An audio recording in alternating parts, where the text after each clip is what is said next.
The coyote's howl pierced the Texas night as Rebecca Wilson's hands, steady despite her racing heart, pressed a blood-soaked cloth against the arrow wound in the Comanche chief's chest. Outside her small cabin, a summer storm raged, masking the labored breathing of the man who, according to everything she'd been taught, should have been her enemy. Before we jump back in, tell us where you're tuning in from. And if this story touches you, make sure you're subscribed. Because tomorrow, I've saved something extra special for you. The flickering lantern cast long shadows across the weathered face of Swift Arrow, once the most feared warrior in 3 territories, now fighting for each breath on her kitchen table. His son, Eagle Feather, watched from the corner, hand never straying far from his knife. "If they find him here," he said in careful English, "they will kill you too." Rebecca met his gaze without flinching. "Then we better make sure they don't find him here." As thunder cracked overhead, none of them could have imagined how by this time tomorrow, 40 Comanche warriors would stand in silent formation around her home under the silver light of the rising moon, forever changing the course of Pine Creek's history and Rebecca's destiny. Pine Creek, Texas, 1875. The town had grown from a clutch of desperate homesteads to a respectable settlement with a general store, a church whose white steeple reached hopefully toward the heavens, and Mayor Preston's new municipal building, with its fresh coat of yellow paint. 10 years after the war between the states had ended, this corner of Texas was fighting a different kind of battle, one against drought, against the harsh whims of nature, and against the constant simmering tension with the Comanche who claimed the lands to the west. Rebecca Wilson's cabin sat on the outskirts of town, a deliberate half-mile from her nearest neighbor. The modest structure wasn't much to look at. Weathered pine boards, a small porch with a rocking chair, and a well-tended herb garden that flourished despite the dry spell that had parched the rest of the county. Unlike the other women of Pine Creek, Rebecca preferred the company of her thoughts to the gossip at the general store. It wasn't that she was unfriendly, it was that grief had taught her the value of silence. 3 years had passed since Comanche. Raiders had attacked the supply wagon, escorting her husband back from Fort Peterson. 3 years since she'd stood over a fresh grave, her face dry of tears because there simply weren't any left to shed. 3 years of building a life centered around helping others, using the medical knowledge Dr. Bennett had taught her and the herbal remedies she'd learned from an old Comanche woman who'd once, ironically, saved Rebecca's life when she was a child. This morning, like most mornings, Rebecca was up before dawn. The eastern sky was just beginning to glow with peach-colored light as she knelt in her garden, fingers working the soil, identifying the plants that would be ready to harvest. Feverfew for headaches, yarrow for wounds, willow bark for pain. Her apprenticeship with Dr. Bennett had taught her about laudanum and surgical techniques, but it was the knowledge passed to her by Walking Flower, the Comanche medicine woman, that truly set her apart. Knowledge that the good people of Pine Creek both respected and regarded with suspicion. "Too early for a social call, isn't it, Martha?" Rebecca said without looking up. She'd heard the distinctive creak of her neighbor's wagon approaching along the dirt road. Martha Jenkins, a widow 20 years Rebecca's senior, pulled her mule to a stop. "Good ears, almost unnatural. How you always know who's coming." Rebecca straightened, wiping soil from her hands onto her apron. "Just paying attention, that's all." Martha's face was creased with concern beneath her bonnet. "You planning on coming to town today? Mayor's called a meeting, something about water rights." "And the Comanche," Rebecca sighed. These meetings had become more frequent as the drought worsened. The Serpent River, that marked the boundary between settlement lands and Comanche territory, had shrunk to little more than a creek in some places. Cattle from both sides crossed freely now, triggering accusations of theft and trespassing. "I suppose I should," Rebecca replied. Though the prospect held little appeal, these gatherings inevitably dissolved into the same predictable arguments. Colonel Harrington from Fort Peterson would demand aggressive action. Mayor Preston would counsel patience and diplomacy. Dr. Bennett would remind everyone of the treaty obligations, and the townsfolk would divide along lines drawn by fear or pragmatism. "You should," Martha agreed. "Colonel's bringing in reinforcements from Fort Davis. Says the Comanche are massing in Thunder Valley." She lowered her voice. "There's talk that Swift Arrow himself has come down from the high country." Rebecca felt an involuntary chill at the name. Swift Arrow was a legend, a war chief whose raids had terrorized settlements across 3 territories. He was also, according to rumor, the one who had led the attack on her husband's wagon train. Though she had never seen him, the name had haunted her dreams for 3 years. "All the more reason to stay home and mind my own business," Rebecca said, turning back to her garden. Martha's voice softened. "Rebecca Wilson, you can't hide out here forever. Henry's been gone 3 years." Rebecca's hands stilled over the plants. "I'm not hiding. I'm living simply." "You're 29 years old, too young to turn your back on life." Rebecca looked up at the older woman, her expression neutral, but her eyes holding a quiet fire. "I haven't turned my back on anything. I delivered the Preston twins last month, set Jimmy Miller's broken leg, treated half the town for influenza this spring. Just because I don't attend socials doesn't mean I've stopped living." Martha sighed. "That's doctoring, not living. When's the last time you danced, laughed with friends, considered Mr. Peterson's offer to call on you?" Rebecca's mouth tightened. "Frank Peterson wants my land, not my company, and I'm not interested in neither option." "The meeting's at noon," Martha said, recognizing the futility of pursuing this particular conversation. "I can come by and we can ride in together." Rebecca nodded, relenting. "Fine, noon." As Martha's wagon creaked back down the road, Rebecca returned to her garden, but her mind was troubled. Swift Arrow. The name stirred something in her. Not just the grief and anger she'd carried since Henry's death, but something older. A memory of Walking Flower, telling her about a great chief whose name meant swift as an arrow, wise as the eagle. A man who had once championed peace between their peoples before the drought and broken promises had hardened his heart. Rebecca worked until the sun was high, then washed up and changed into her town dress. A simple blue cotton affair that had seen better days, but was still respectable enough for a town meeting. She was pinning her hair when she heard it, a sound that didn't belong. The snap of a twig behind her cabin, followed by a low, pained grunt. Her first thought was of a wounded animal, perhaps a deer shot by a hunter who'd failed to deliver. A clean kill, but the sound came again, more human this time. Rebecca reached for the rifle Henry had taught her to use, keeping it low as she moved cautiously to the back door. The sunlight momentarily blinded her as she stepped onto the back porch.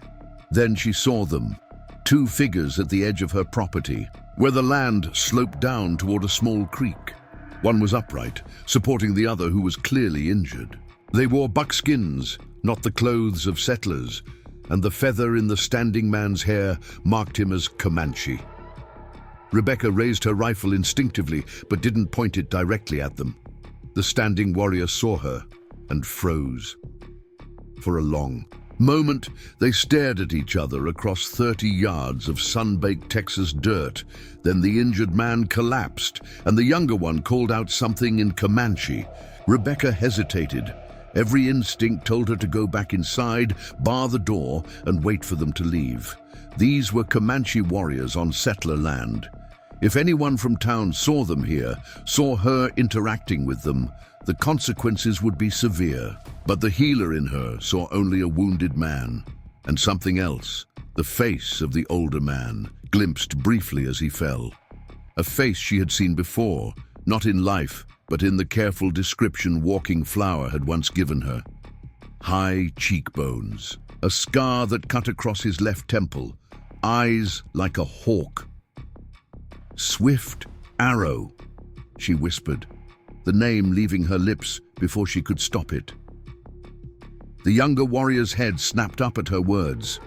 Preparing and narrating this story took us a lot of time, so if you are enjoying it, subscribe to our channel. It means a lot to us. Now back to the story. His expression shifted from wariness to something more complex. He spoke again, this time in halting English. "Help him, please." Rebecca Wilson stood on the threshold of a choice that would change everything. The town meeting waited. Martha would arrive soon, and before her was the man she had every reason to hate, bleeding into the Texas soil, his life ebbing away with each passing minute. She lowered her rifle.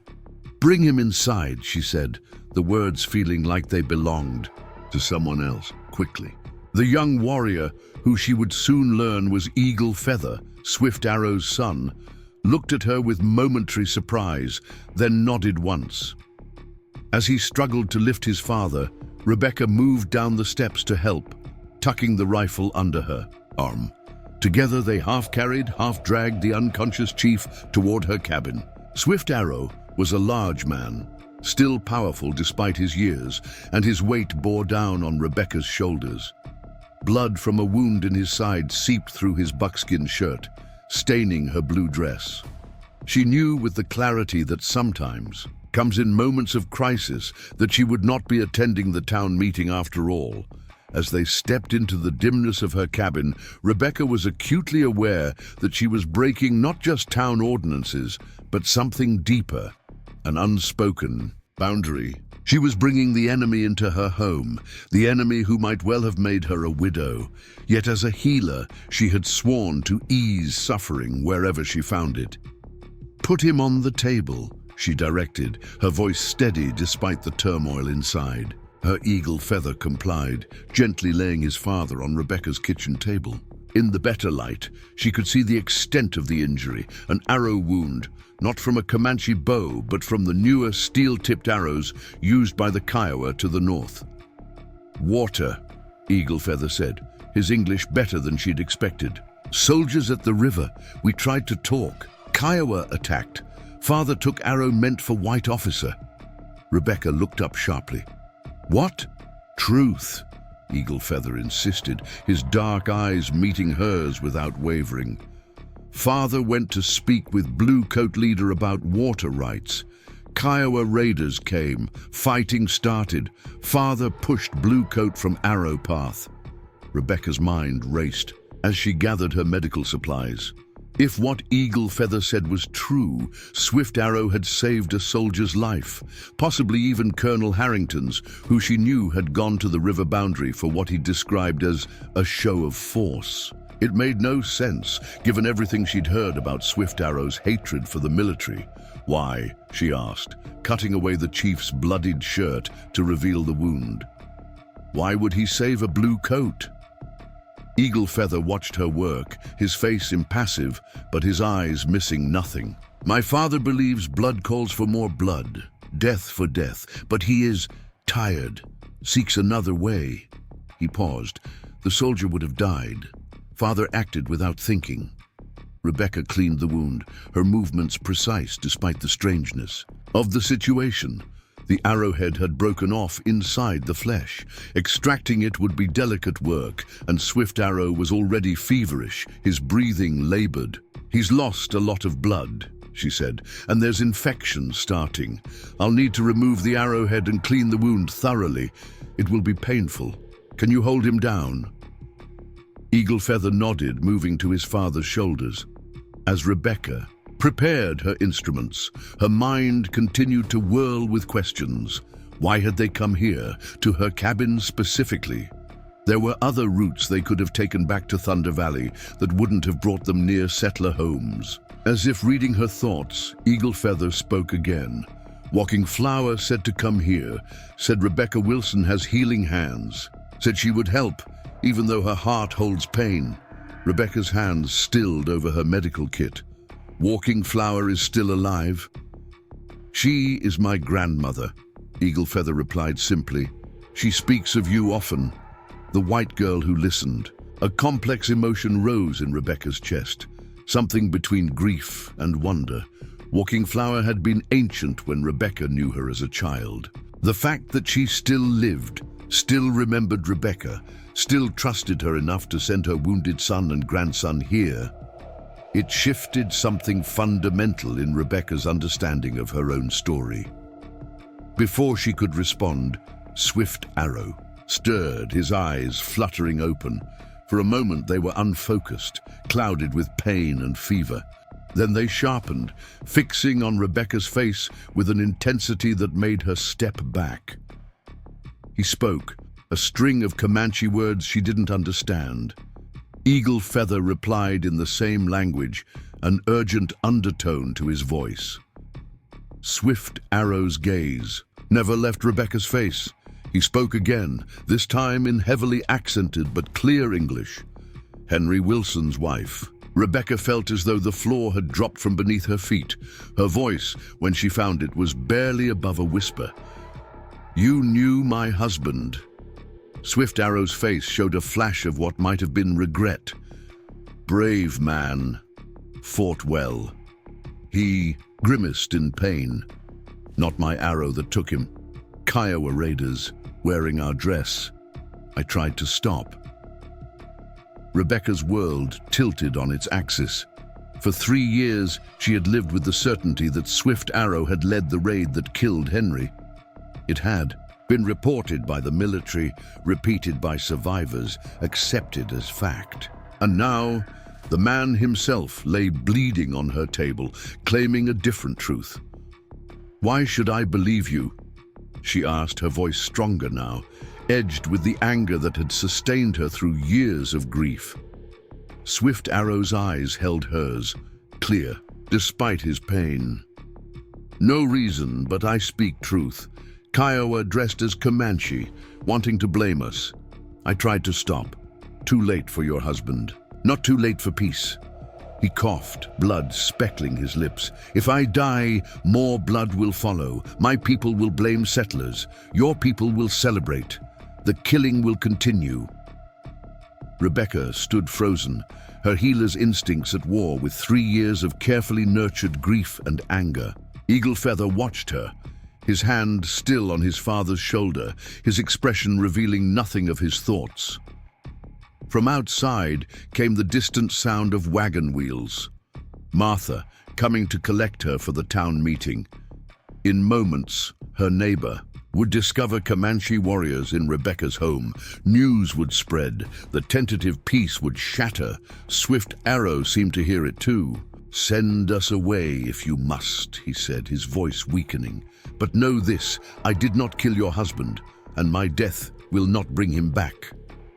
In that moment, Rebecca made her choice, not with cool logic or careful deliberation, but with the instinctive certainty that sometimes guides us at life's crossroads.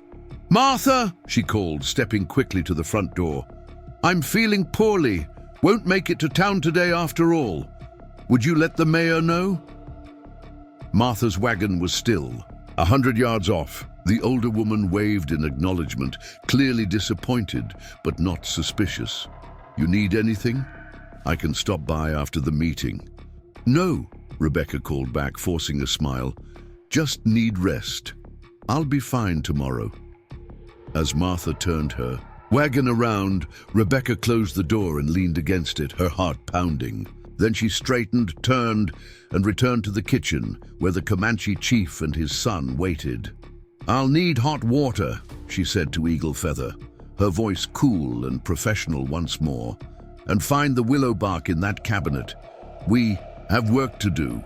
Eagle Feather's eyes showed a flicker of something, relief perhaps, or respect. Swift Arrow watched her approach, his gaze still unnervingly direct despite his weakened state. Why help? He asked as she prepared to extract the arrowhead. Rebecca met his eyes. Because Walking Flower once saved me, because I'm a healer, and because... She paused. surprised by the truth that rose to her lips. "Because I need to know if you're lying about Henry." Swift Arrow nodded once, understanding in his eyes. "Fair trade, my life, for truth." Rebecca picked up her forceps. "This will hurt," she warned. The chief's mouth curved in what might have been a smile. "Always does," he replied, and braced himself for what was to come. As Rebecca worked to save the life of the man she had once believed to be her husband's killer, the sun crossed its zenith and began its slow descent toward the west. In town, the meeting about water rights and Comanche incursions proceeded without her. And at Fort Peterson, Colonel Harrington was about to discover that the Comanche chief he'd met at the river boundary, the one who had mysteriously disappeared after saving his life, was nowhere to be found. The stage was set for what would come with tomorrow's moonrise, when 40 mounted warriors would appear like spirits at the edge of Rebecca's property, forever changing the course of her life and the fate of Pine Creek itself. The arrow came out in pieces, each extraction drawing a fresh well of blood that Rebecca struggled to staunch. Swift Arrow never cried out, though the tendons in his neck stood out like cords when the pain was at its worst. Eagle Feather remained by his father's side, murmuring what sounded like prayers or encouragements in their language, his eyes never leaving Rebecca's hands as she worked. "The arrowhead was poisoned," she said at last, holding the final fragment up to the light. A greenish residue coated the metal tip. Kiowa snake venom, mixed with something else. Eagle Feather's expression darkened. "Death arrow? Meant for important kill. It would explain the fever," Rebecca agreed, dropping the fragment into a metal basin. "I need to draw out more of the poison." She worked methodically, applying a poultice of herbs she'd learned about from walking flower, plants that grew near her creek bed that could draw poison from wounds. The chief's breathing was shallow now, his skin burning to the touch. Without thinking, Rebecca found herself humming as she worked, an old hymn her mother used to sing when tending the sick. "He will live?" Eagle Feather asked, his stoic demeanor cracking just enough to reveal the concern beneath. Rebecca continued her work without looking up. "I don't know," she answered honestly. "The poison has had hours to work. He's strong, but..." She let the sentence trail off. They both knew that strength alone wasn't always enough. As dusk approached, Rebecca lit the oil lamps and continued her vigil. She sent Eagle Feather to the creek to fetch fresh water, knowing he needed something to do with his restless energy. While he was gone, she took the opportunity to speak to Swift Arrow alone, though she wasn't sure if he could hear her through his fever. "You said you tried to stop the raid that killed Henry," she said quietly, changing the compress on his forehead. "I need to know what happened, all of it." To her surprise, Swift Arrow's eyes opened, fever bright but lucid. "Kiowa," he said, his voice a dry whisper. "4 seasons of drought. They blame white man's god, want war." He paused, gathering strength. "Stole our dress, our markings, attacked wagons flying peace flag. I followed with warriors to stop, too late." "Why would you try to stop them?" Rebecca pressed, not ready to believe. "Your people have lost hunting grounds, water access.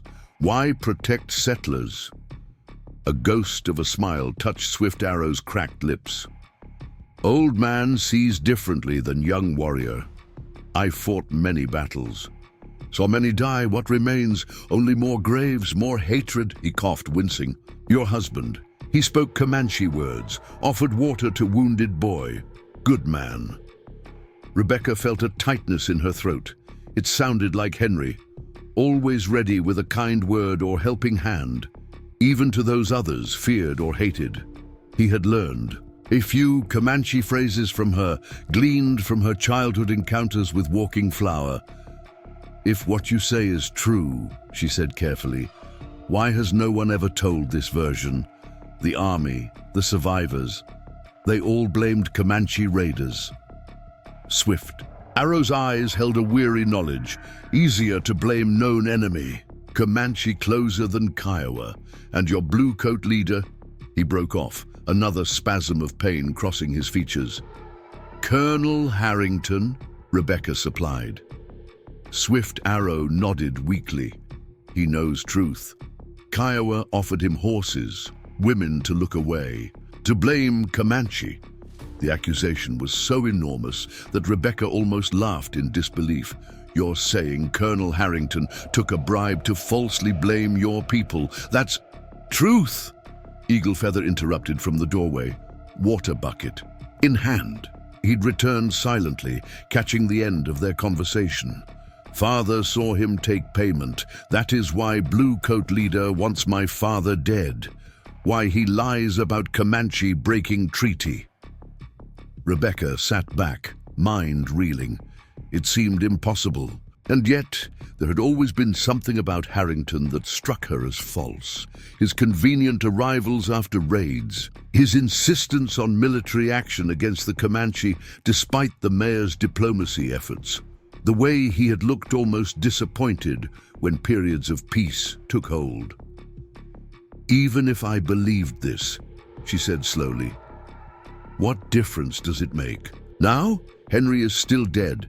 The Kiowa are still raiding, and tomorrow Colonel Harrington will be looking for you, either to finish what the Kiowa started or to silence you. Swift Arrow's hand moved, surprisingly strong as it gripped her wrist. Listen, he said, his voice urgent despite its weakness. My son sent runner to our camp. By tomorrow's moon, warriors will come, not for battle, for council. Council, Rebecca echoed. Kiowa planned big raid, 3 settlements. Many will die. White and Comanche must stop.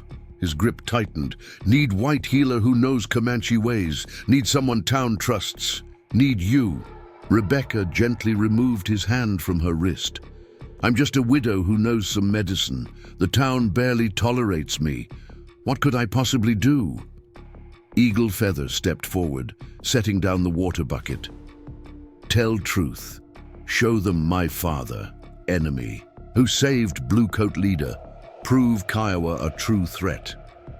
Rebecca looked between them, feeling the weight of what they were asking. They wanted her to publicly declare that everything she'd believed for 3 years was wrong.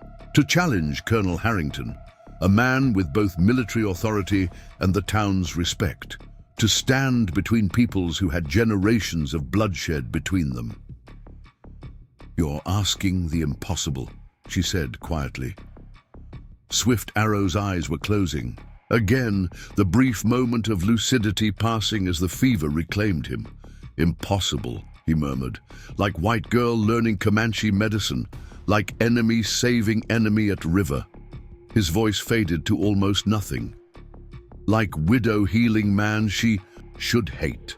As darkness fell completely outside her cabin, Rebecca continued to work. She spooned herbal tea between the chief's lips when he could swallow, reapplied poultices when they dried, monitored his pulse and breathing. Eaglefeather eventually succumbed to exhaustion, sleeping sitting up against the wall, his hand never far from his knife. Rebecca should have been exhausted too, but a strange alertness kept her moving. Perhaps it was the enormity of what she'd learned, or what she was being asked to do. Perhaps it was the chief's words about Henry, offering a version of his death that, while still tragic, somehow felt more right than the story she'd been living with for 3 years. Or perhaps it was the growing certainty that by this time tomorrow, everything would change, for better or worse, when 40 Comanche warriors arrived under the rising moon, forcing Pine Creek to confront truths it had been avoiding for far too long. As the night deepened around her isolated cabin, Rebecca Wilson continued her vigil, the rifle propped nearby. Though whether for protection from those outside or those within, she was no longer entirely sure. Dawn broke with the color of a bruise. Rebecca had kept vigil through the night, catching moments of restless sleep in the chair beside Swift Arrow's makeshift sickbed. The chief's fever had finally broken in those grey hours before sunrise, his breathing steadier now, though far from strong. Outside, the first birdsong tentatively greeted the new day, oblivious to the drama unfolding within the cabin's weathered walls. Eagle Feather stirred from his position against the wall, instantly, alert in the way of men accustomed to danger. His dark eyes found Rebecca's, questioning without words. "He's better," she said simply, her voice rough from exhaustion. "Not well, but better." The young warrior moved to his father's side, placing a hand gently on the older man's chest, as if to confirm Rebecca's assessment for himself. Swift Arrow's eyes opened at the touch, recognition dawning slowly in their depths. "My son," he murmured in Comanche, then shifted his gaze to Rebecca. The healer stayed. It wasn't a question, but Rebecca nodded anyway. "You're not out of danger yet. The poison is weakened but still in your blood. You need rest, clean bandages, more medicine." Swift Arrow studied her face with the same unnerving intensity he'd shown the previous day. "Why?" he asked. The single word carrying the weight of all the reasons she should have turned them away, or worse, summoned help from town to capture the notorious Comanche chief. Rebecca busied herself preparing a fresh poultice, avoiding his gaze. "I told you, I'm a healer. Many healers would let enemy die. Call it justice." She looked up then, meeting his eyes directly. "Is that what you would do if our positions were reversed?" A flicker of something, perhaps respect, perhaps amusement, crossed the chief's weathered features. "No, but I learned from Walking Flower, same as you." The simple statement surprised her. Though Eagle Feather had mentioned Walking Flower, was his grandmother? Rebecca hadn't fully made the connection that the old medicine woman would have taught her own family first, before ever encountering a curious white girl. "She taught you to ease suffering wherever you find it," Rebecca said softly, remembering the old woman's words. Swift Arrow nodded slightly, the movement clearly causing him pain. "And to recognize when hatred is poison in your own blood, more dangerous than enemy's arrow." Rebecca felt the words like a physical touch. She had carried her hatred for this man, or rather for what she believed he had done, for 3 years. Had it poisoned her, as surely as the venom on the Kiowa arrow had poisoned him? She wasn't ready to examine that question too closely. The moment was broken by Eagle Feather, who had moved to the window and was peering cautiously through a gap in the curtains. "Riders coming," he said tersely. Rebecca's heart jumped into her throat. She joined him at the window, careful to stay hidden from view. 2 men on horseback were approaching her cabin from the town road. Dr. Thomas Bennett, recognizable by his black coat and medical bag, and Mayor William Preston. "They can't find you here," she said, turning back to her patients with sudden urgency. "The root cellar, quickly!" Eagle Feather hesitated, clearly reluctant to move his injured father and equally unwilling to leave him behind. "They won't hurt me," Rebecca assured him, reading his concern. "Dr. Bennett was my teacher. The mayor is a reasonable man. But if they see you—" She didn't need to finish the thought. Everyone knew what would happen if Comanche warriors were discovered in a settler's home. With swift efficiency born of necessity, they helped Swift Arrow to his feet. The chief stifled a groan as the movement pulled at his wound, but he remained standing through sheer force of will. Rebecca hurried to the kitchen, lifting the trapdoor concealed under a small rug, revealing narrow stairs leading to the root cellar below. "There's water and blankets," she told Eagle Feather as they carefully maneuvered Swift Arrow down the steps. "Stay silent, no matter what you hear." The chief grasped her wrist once more before descending completely. "Be careful, Rebecca Wilson," he said, his use of her full name strangely formal. "Not all wear enemy's dress, only in battle." She frowned at the cryptic warning, but there was no time to question it. The riders were nearly at her door. She closed the trapdoor, replaced the rug, and hastily checked the kitchen for any signs of her overnight guests. A blood-stained cloth had been left beside the basin. She thrust it into the stove just as a knock sounded at the front door. Rebecca took a deep breath, smoothed her rumpled dress, the same one she'd worn yesterday, now creased from sitting through the night, and went to answer. Dr. Bennett's concerned face greeted her. At 55, the doctor was still handsome in a distinguished way. His beard shot through with silver, his eyes retaining the sharpness that had made him an excellent physician. Behind him, Mayor Preston sat atop his horse, offering a polite nod. "Rebecca," Dr. Bennett said, relief evident in his voice. "You're all right. We were worried when Martha said you were ill." "Just tired," Rebecca replied, forcing a smile. "Nothing serious." The doctor studied her face with professional scrutiny. "You do look exhausted. May I come in? I'd feel better if I could check you over." Panic fluttered in Rebecca's chest, but she kept her expression neutral. "That's kind, but unnecessary. I just need rest." "Rebecca," the doctor said, lowering his voice and stepping closer. "There's more to it than simple concern, though that's genuine enough. There's been trouble. Colonel Harrington was attacked at the river meeting yesterday. A Comanche saved his life, but was wounded in the process." "I heard about the meeting," Rebecca replied carefully. "What does this have to do with me?" Mayor Preston spoke up from his horse. "The colonel believes the wounded Comanche might seek help from someone with medical knowledge." His gaze flicked meaningfully to her herb garden. Someone perhaps not living in town. The implication was clear. They suspected she might have encountered the wounded chief, or might in the future. Rebecca felt a chill that had nothing to do with the morning air. How much did they know? Was this a friendly warning or a subtle accusation? Dr. Bennett shot the mayor an irritated look before turning back to Rebecca. "What the mayor means is that we're concerned for your safety, being out here alone. If a wounded Comanche warrior were desperate enough..." Rebecca crossed her arms, adopting an expression of mild indignation. "Are you suggesting I might treat a Comanche warrior, Dr. Bennett? After what happened to Henry?" The doctor had the grace to look uncomfortable. "Of course not. But desperation drives men to rash actions. The colonel has patrols searching, but this cabin is remote." "I appreciate the concern," Rebecca said, softening her tone slightly. "But I'm perfectly capable of looking after myself. I have Henry's rifle and I know how to use it." Mayor Preston cleared his throat. "There's something else, Rebecca. The town meeting yesterday.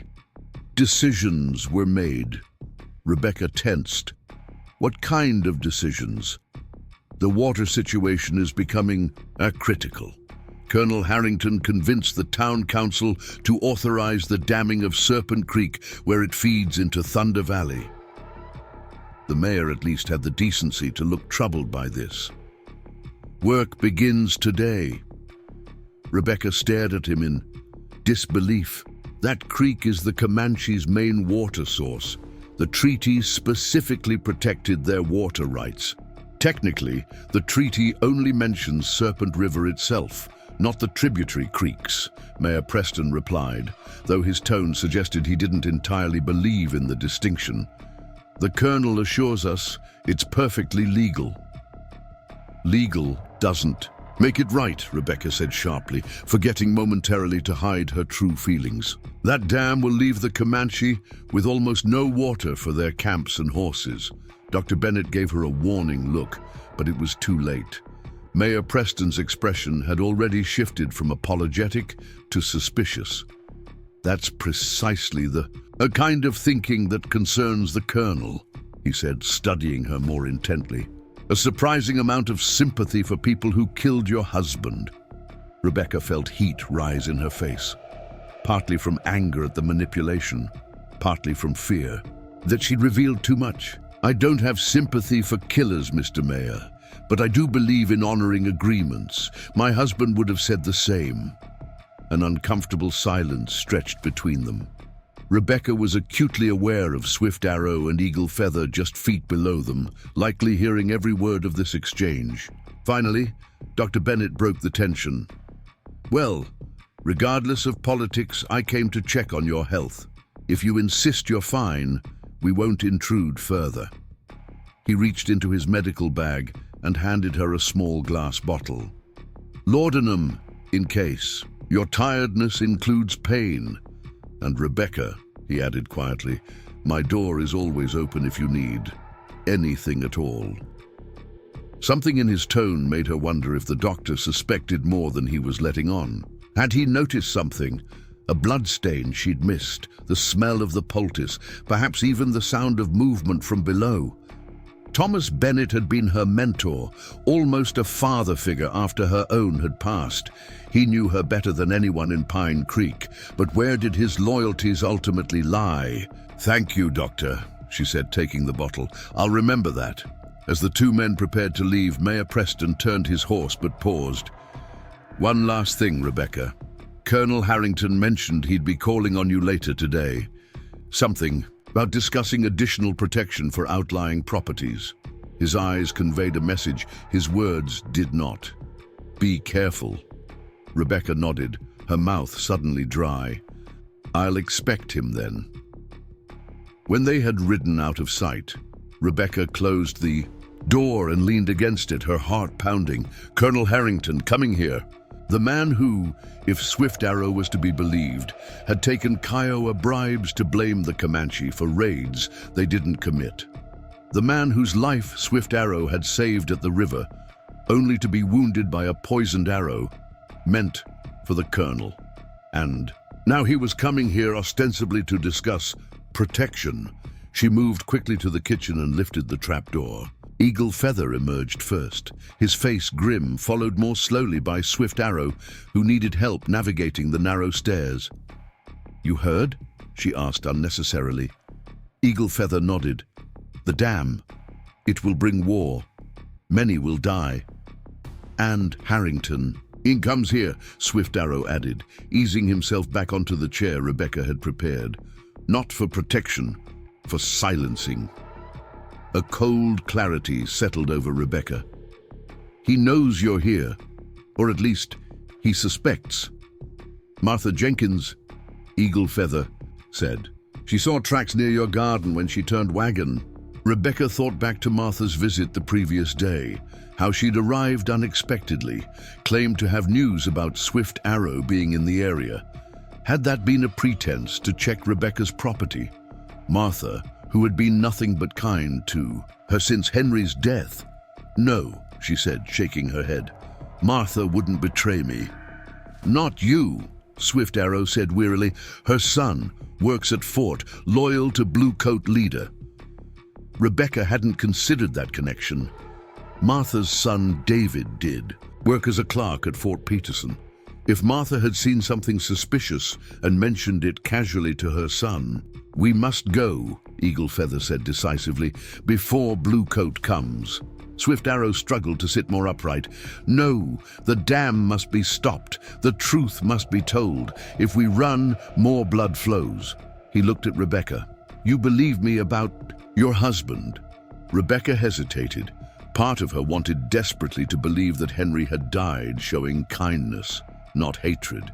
That his death wasn't part of an endless cycle of revenge, but a tragic consequence of a deception orchestrated by men like Harrington. It would mean that the anger she'd nurtured for 3 years had been directed at the wrong people. But it would also mean that Henry's death hadn't been meaningless, that in his final moments he had still been the man she loved, the man who believed peace was possible. "I want to," she admitted finally. "But wanting doesn't make it true." The chief held her gaze. "When warriors come tonight, one will be there, Grey Wolf. He saw your husband's last moments. Hear his words, then decide." Rebecca nodded slowly. "But that doesn't solve our immediate problem. Harrington is coming here today. If he finds you, "We hide again," Eagle Feather suggested, though his expression revealed his dislike of the idea. "No," Swift Arrow said firmly. "Too dangerous for Rebecca Wilson. Harrington is not—" "Fool.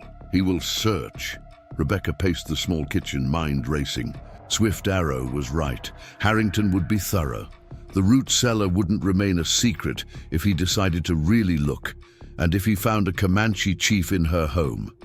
At best, she'd be arrested for treason. At worst, Harrington might decide that a convenient Comanche attack had left no survivors at the Wilson cabin. An idea began to form, dangerous, perhaps foolish, but possibly their only option. "There's another place," she said slowly.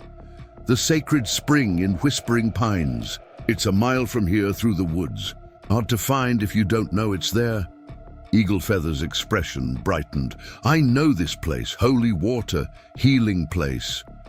Walking Flower showed it to me as a child," Rebecca explained. "There's a cave behind the waterfall, small, but you could hide there. Harrington would never find you, and your warriors would know to look there." Swift Arrow considered this. "Good place. But you come too. Not safe here alone with Harrington." Rebecca shook her head. "If I disappear right when he comes looking, it only confirms his suspicions. Someone needs to be here to maintain the pretense that nothing unusual has happened." She straightened her shoulders. "I can handle Colonel Harrington." Neither Comanche looked convinced. Eagle Feather spoke rapidly to his father in their language, clearly arguing against this plan. Swift Arrow replied more slowly, his voice carrying the weight of command despite his weakened state. Finally, Eagle Feather subsided, though his expression remained deeply unhappy. "I will take father to Sacred Spring," he said to Rebecca. "But I return. Watch from trees if Bluecoat threatens you." His hand moved to his knife, the intent clear. "No," Rebecca said firmly. "No more killing. That's what Harrington wants, an excuse for his war. We need to be smarter." She moved to gather supplies, food, bandages, medicines. "I'll visit the spring after he leaves. Bring whatever you need." Swift Arrow watched her work, his expression thoughtful. "You risk much for people not your own." Rebecca paused, considering her response. "I'm not doing this for your people or my people. I'm doing it because it's right, because Henry would have done the same." She resumed packing a small bundle. "And because I'm tired of living with hatred in my heart." The chief nodded slowly. "Good reason. Hatred is poison that kills the vessel holding it." They set out an hour later, using the cover of the woods behind Rebecca's property to avoid being seen from the main road. Eagle Feather supported his father, who moved slowly but with determined dignity. The ground was dry from the ongoing drought, which helped their progress, but reminded Rebecca with every step of what was at stake. Water, the lifeblood of every community, now being used as a weapon. At the edge of her property, before they entered the deeper woods of Whispering Pines, Rebecca handed the supply bundle to Eagle Feather. "There's food, medicine, fresh bandages. Change his dressing tonight and make sure he drinks the tea I've prepared. All of it, even though it tastes bitter." Eagle Feather accepted the bundle with a solemn nod. "We will make smoke signal when safe. 3 small clouds.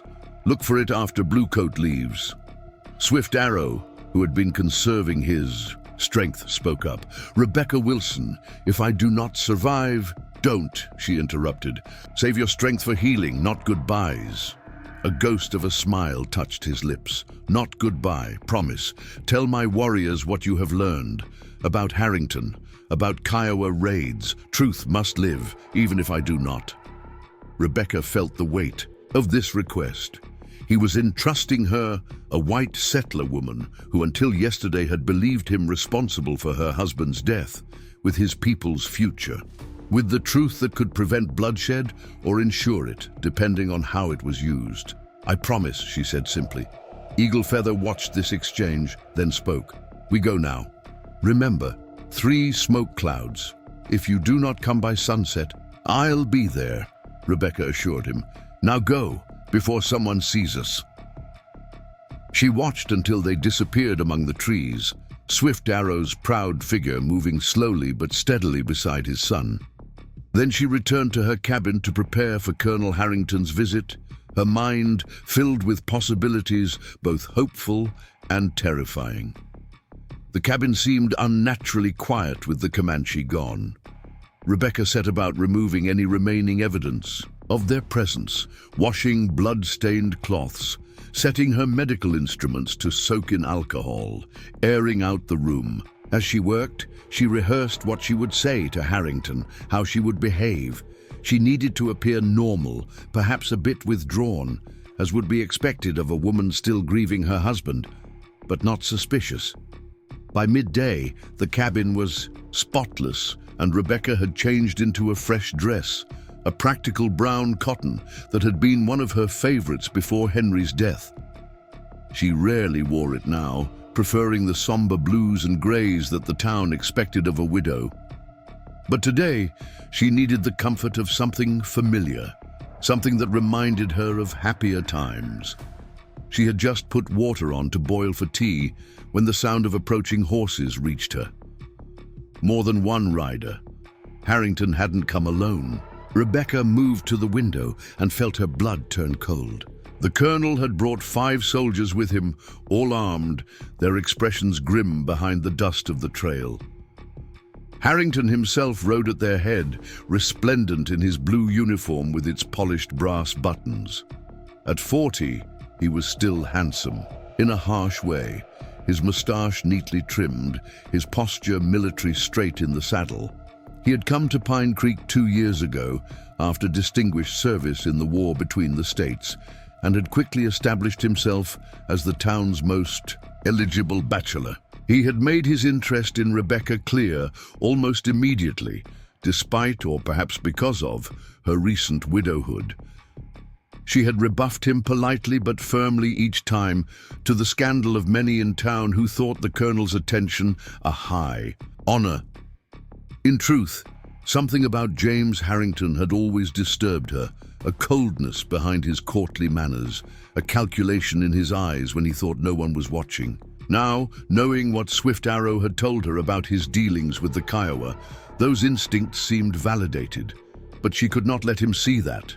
Today, she would have to play the role of her life, the grieving widow, perhaps a bit flattered by his attention, certainly respectful of his authority. She opened the door before he could knock, stepping onto the porch with what she hoped was a convincing look of surprise. "Colonel Harrington, Mayor Preston mentioned you might call. I didn't expect an escort." Harrington dismounted with fluid grace, handing the reins to one of his men.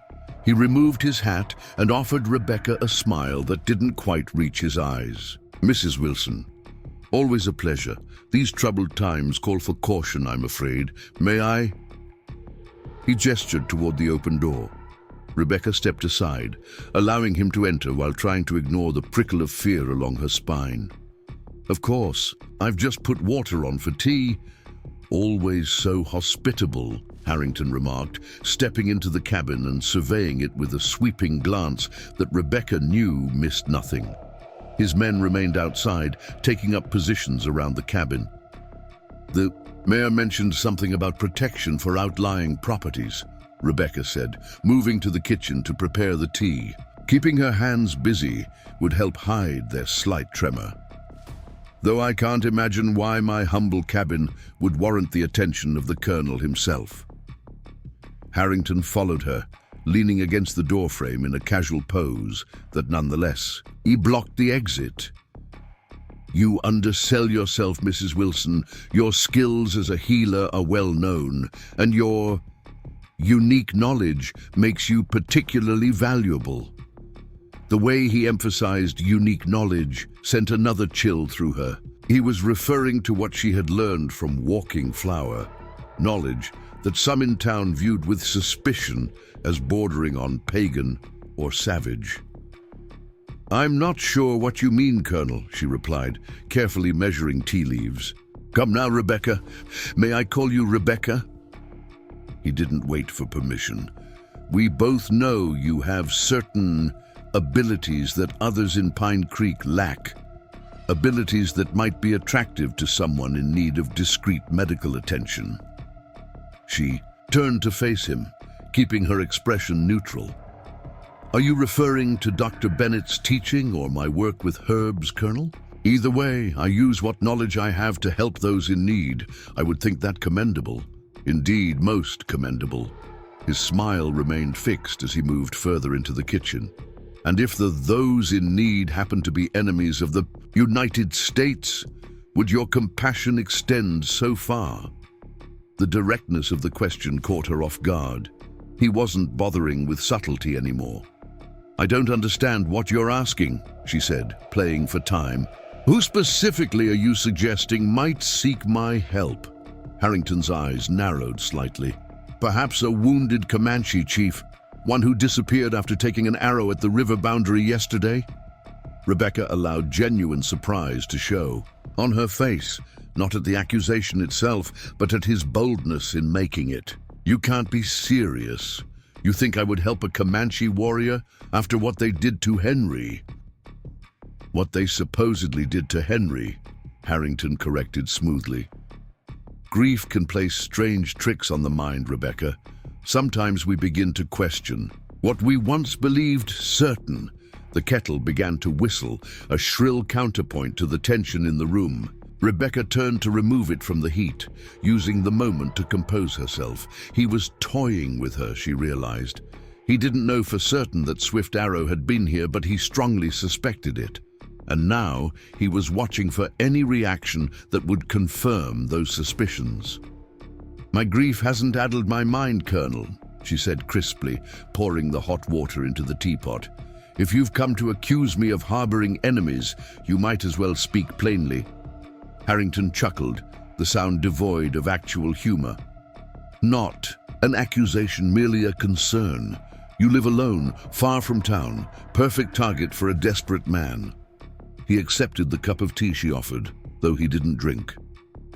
"I would be remiss in my duty if I didn't ensure your safety." "How thoughtful," Rebecca replied, the irony in her voice just subtle enough to be deniable. "But as I told Dr. Bennett this morning, I'm perfectly capable of looking after myself." "Ah, yes, the good doctor was here." Harrington set his cup down, untouched. "He's quite fond of you, isn't he?" "Some might say inappropriately so, for a man his age." Rebecca stiffened at the insinuation. "Dr. Bennett has been like a father to me since I came to Pine Creek. Any suggestion otherwise is beneath contempt." "Of course," Harrington agreed smoothly. "I meant no offense, though I wonder if the doctor were to discover something compromising about your activities, would his fatherly affection remain steadfast? Or would his duty as a citizen prevail?" The threat was thinly veiled. He was letting her know that if he found evidence she had helped Swift Arrow, he would make sure Dr. Bennett knew, perhaps implicating the doctor as well, given their close association. "There's nothing to discover," Rebecca said firmly. "Now, unless you have actual information about this protection program for outlying properties, I have work to do." Instead of responding, Harrington began to move around the kitchen, examining items on her shelves, opening a cupboard as if he had every right to do so. "Fascinating collection of remedies you have here. Not all standard medical supplies. I notice." Rebecca watched him tensely. "As you said, my knowledge is unique. Dr. Bennett encourages my interest in botanical medicine." Harrington picked up a small pouch, sniffing it curiously. "And this? What healing property does it possess?" Rebecca recognized it as the mixture she'd used for Swift Arrow's poultice. "It draws poison from wounds," she answered truthfully, adding, "snake bites, spider bites. Quite effective." "Poison," Harrington repeated thoughtfully, replacing the pouch. "Interesting that you should mention it. The arrow that struck our mysterious Comanche was poisoned. Unusual weapon for Comanche. More typical of Kiowa." Rebecca's heart raced. He was circling dangerously close to the truth. "I wouldn't know about that," she said carefully. "My knowledge of tribal weapons is limited." "Of course." The colonel moved toward the trapdoor to the root cellar, partially visible despite the rug Rebecca had hastily thrown over it. "And what's this? A storm shelter?" "Root cellar," Rebecca replied, struggling to keep her voice even. "For preserving vegetables through winter." Harrington nudged the rug aside with his boot, exposing the iron ring used to lift the trapdoor. "Mind if I take a look? Proper inspection of the property, you understand." Rebecca's mind worked frantically. The cellar had likely retained signs of its recent occupants, a blood-stained blanket perhaps, or discarded bandages she'd overlooked in her haste. But refusing would only confirm his suspicions. "If you insist," she said, unable to keep a note of coldness from her voice. "Though I can't imagine what you expect to find among my potatoes and preserves." Harrington pulled the trapdoor open, revealing the narrow stairs descending into dimness. "One never knows, Mrs. Wilson. One never knows."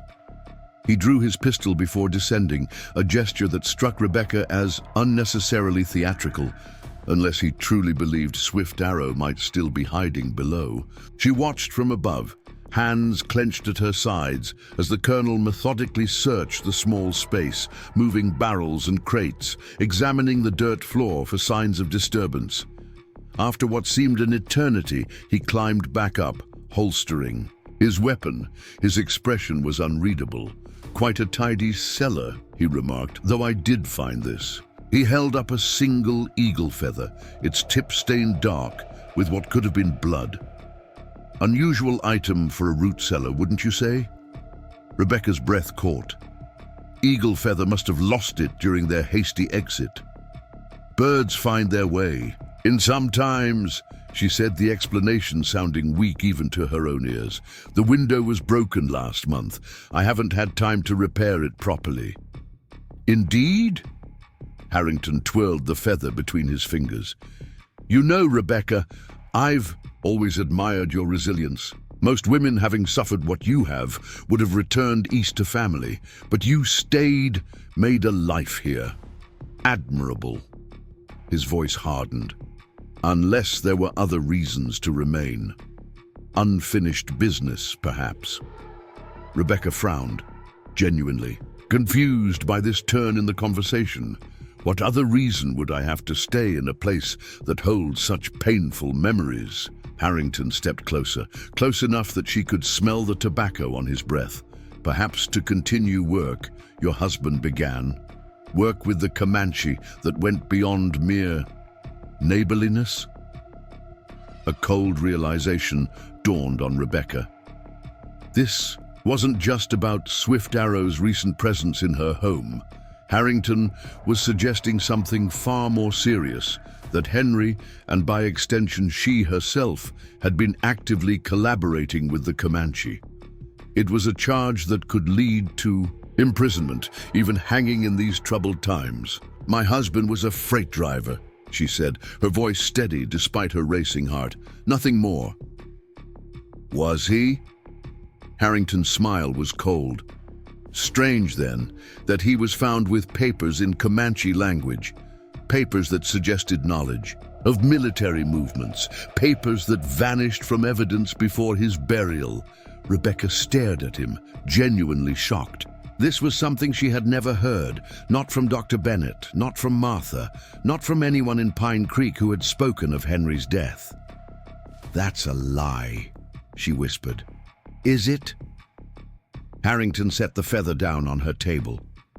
"I think not. I think your husband was a traitor, Rebecca. And I think you're continuing his work." He leaned closer. "The only question is whether you're doing so willingly, or if the savages have some hold over you." The accusation was so outrageous, so far from the truth as she understood it, that Rebecca momentarily forgot the danger of showing her true feelings. "How dare you?" she hissed. "Henry was a good man, a loyal man." "Loyal to whom?" Harrington countered. To the country that was offering these savages a chance at civilization, or to the barbarians who reject every attempt at progress? His voice softened, becoming almost gentle. I could help you, Rebecca. If you're being coerced, if they're threatening you in some way, I can provide protection. The sudden shift in his approach was more frightening than his accusations. Rebecca took a step back. There's nothing to protect me from, Colonel, and no truth to your vile suggestions about Henry. Harrington studied her for a long moment, then sighed. I had hoped we could resolve this amicably. I've always admired you, Rebecca. Your strength, your intelligence, we could have made a good match. The past tense wasn't lost on her. And now I must do my duty. He straightened, once again the military commander, rather than the would-be suitor. I'll be stationing men around your property. For your protection, officially. In reality, to ensure you receive no unusual visitors, particularly those who might arrive with tonight's moonrise. Rebecca felt the blood drain from her face. He knew, somehow he knew about the warriors coming tonight. Had Martha's son overheard something at the fort? Had there been a Kiowa spy among the Comanche? I don't know what you're talking about, she said, but the tremor in her voice betrayed her. Harrington smiled, satisfied that he'd found a crack in her composure. I think you do, but it doesn't matter. By this time tomorrow, the matter will be resolved one way or another. He picked up his hat from the table. Good day, Mrs. Wilson. My men will keep watch. Try not to do anything rash. He left without another word, closing the door behind him with deliberate gentleness. Through the window, Rebecca watched as he gave orders to his men, who took up positions around her property, 2 by the road, 2 by the path leading to town, and 1 positioned with a clear view of the woods behind her cabin. She was trapped. And worse, she had no way to warn Swift Arrow or Eagle Feather, no way to tell them that Harrington knew about the planned meeting, that he was expecting them, that they were riding into an ambush. Unless... Rebecca moved quickly to the kitchen, gathering items with purpose. Dried sage, cedar, sweetgrass, plants used in Comanche medicine that Walking Flower had taught her, also served another purpose: signals when burned in certain combinations. She didn't know if Eagle Feather would remember or recognize such an old method of communication, one typically used by women rather than warriors, but it was her only hope. As the afternoon sun began its slow descent toward the horizon, Rebecca Wilson prepared to send a message of her own. A warning carried on the scented smoke that would rise from her chimney, hopefully reaching the sacred spring before night. Fell and 40 Comanche warriors rode into Colonel Harrington's trap. Rebecca worked with practiced hands, crumbling the dried herbs between her fingers as she moved about the cabin under the watchful eyes of Harrington's men. To anyone observing, she appeared to be going about her evening routine, building up the fire against the cooling evening air, preparing her simple dinner. But each handful of sage, each sprig of cedar she added to the flames carried meaning, creating precisely timed puffs of aromatic smoke that rose from her chimney in patterns. She prayed Eagle Feather would recognize. The old signals, taught to her as a curious child by Walking Flower, were women's knowledge. Medicine women speaking to each other across distances, sending warnings or requests for help that the men, focused on their hunting and warfare, rarely noticed. Would Eagle Feather, raised by such a woman, understand what she was trying to tell him? Would he realize that Harrington knew about the planned gathering, that soldiers waited to ambush the Comanche warriors when they arrived with the rising moon? As twilight deepened into dusk, Rebecca moved to her porch with a cup of tea, nodding politely to the nearest soldier who watched her from his position by the garden fence. She scanned the darkening tree line, searching for any sign that her message had been received. The forest revealed nothing, its shadows growing longer as the last light faded from the sky. Inside, the clock on her mantel ticked away the minutes. Moonrise would come soon. If Eagle Feather hadn't understood her warning, 40 warriors would ride into Harrington's trap, and the resulting bloodshed would ignite the very war Swift Arrow had been trying to prevent. She felt the weight of lives in her hands, Comanche lives, settler lives, the future of Pine Creek itself, hanging in the precarious balance of this moment. A soft cough behind her made Rebecca turn. One of Harrington's soldiers stood at the bottom of her porch steps, a young man with sandy hair and freckles that made him look barely old enough to shave, let alone carry the rifle slung over his shoulder. "Begging your pardon, ma'am," he said, removing his hat. "Colonel's orders. All civilians inside after dark." Rebecca gave him a measured look. "I'm on my own porch, Private Miller, ma'am. Thomas Miller." He shifted uncomfortably. "Colonel's orders," he repeated less confidently. "And what exactly is the Colonel expecting to happen tonight, Private Miller, that requires such caution?" She kept her tone conversational. Searching for any information that might help, the young soldier glanced toward his companions before answering. "Not rightly sure, ma'am. Something about Comanche activity. Colonel says they might try to contact..." He stopped abruptly, realizing he'd perhaps said too much. "Contact who, Private?" Rebecca prompted gently. "Best you go inside, ma'am," he said, avoiding her question. "It'll be full dark soon." Rebecca nodded, seeing no benefit in pressing further. "Of course. Thank you for your protection, Private Miller." Inside, she closed the door and leaned against it, mind racing. Harrington clearly hadn't shared the full extent of his suspicions with his men. That could be useful. Young Thomas Miller didn't strike her as the type to condone shooting women or ambushing those who came in peace.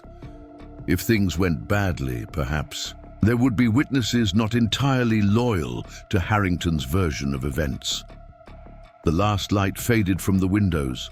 Rebecca lit her oil lamp and moved restlessly around the cabin, straining to hear any sound from the direction of whispering. Pines, had Swift Arrow's fever worsened? Had Eagle Feather understood her warning? The questions circled in her mind like hawks, offering no answers. A sudden flicker of light caught her attention, not from the woods, but from the direction of town.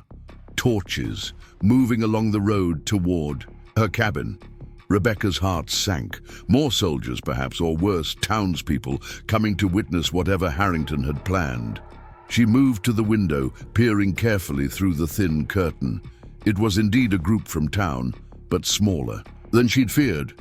Just 3 riders. As they drew closer, she recognized Dr. Bennett at the lead, followed by Mayor Preston and, to her surprise, Martha Jenkins. The doctor spoke briefly with the soldiers posted at the road, who reluctantly allowed the small party to pass after inspecting them. Rebecca opened her door before they could knock. "Dr. Mayor Preston, Martha, what brings you here at this hour?" Dr. Bennett dismounted quickly, his face grave in the torchlight. "May we come in, Rebecca? There are matters we must discuss."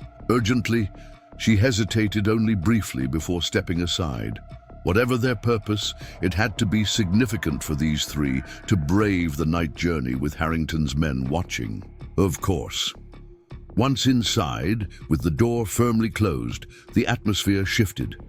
Mayor Preston removed his hat, twisting it nervously in his hands. Martha went straight to Rebecca and embraced her, an unexpected gesture that left her momentarily speechless.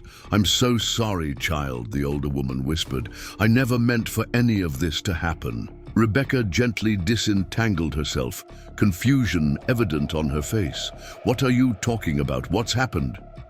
Dr. Bennett moved to the window, checking that the curtains were properly drawn before speaking. "Harrington has lost his mind. That's what's happened.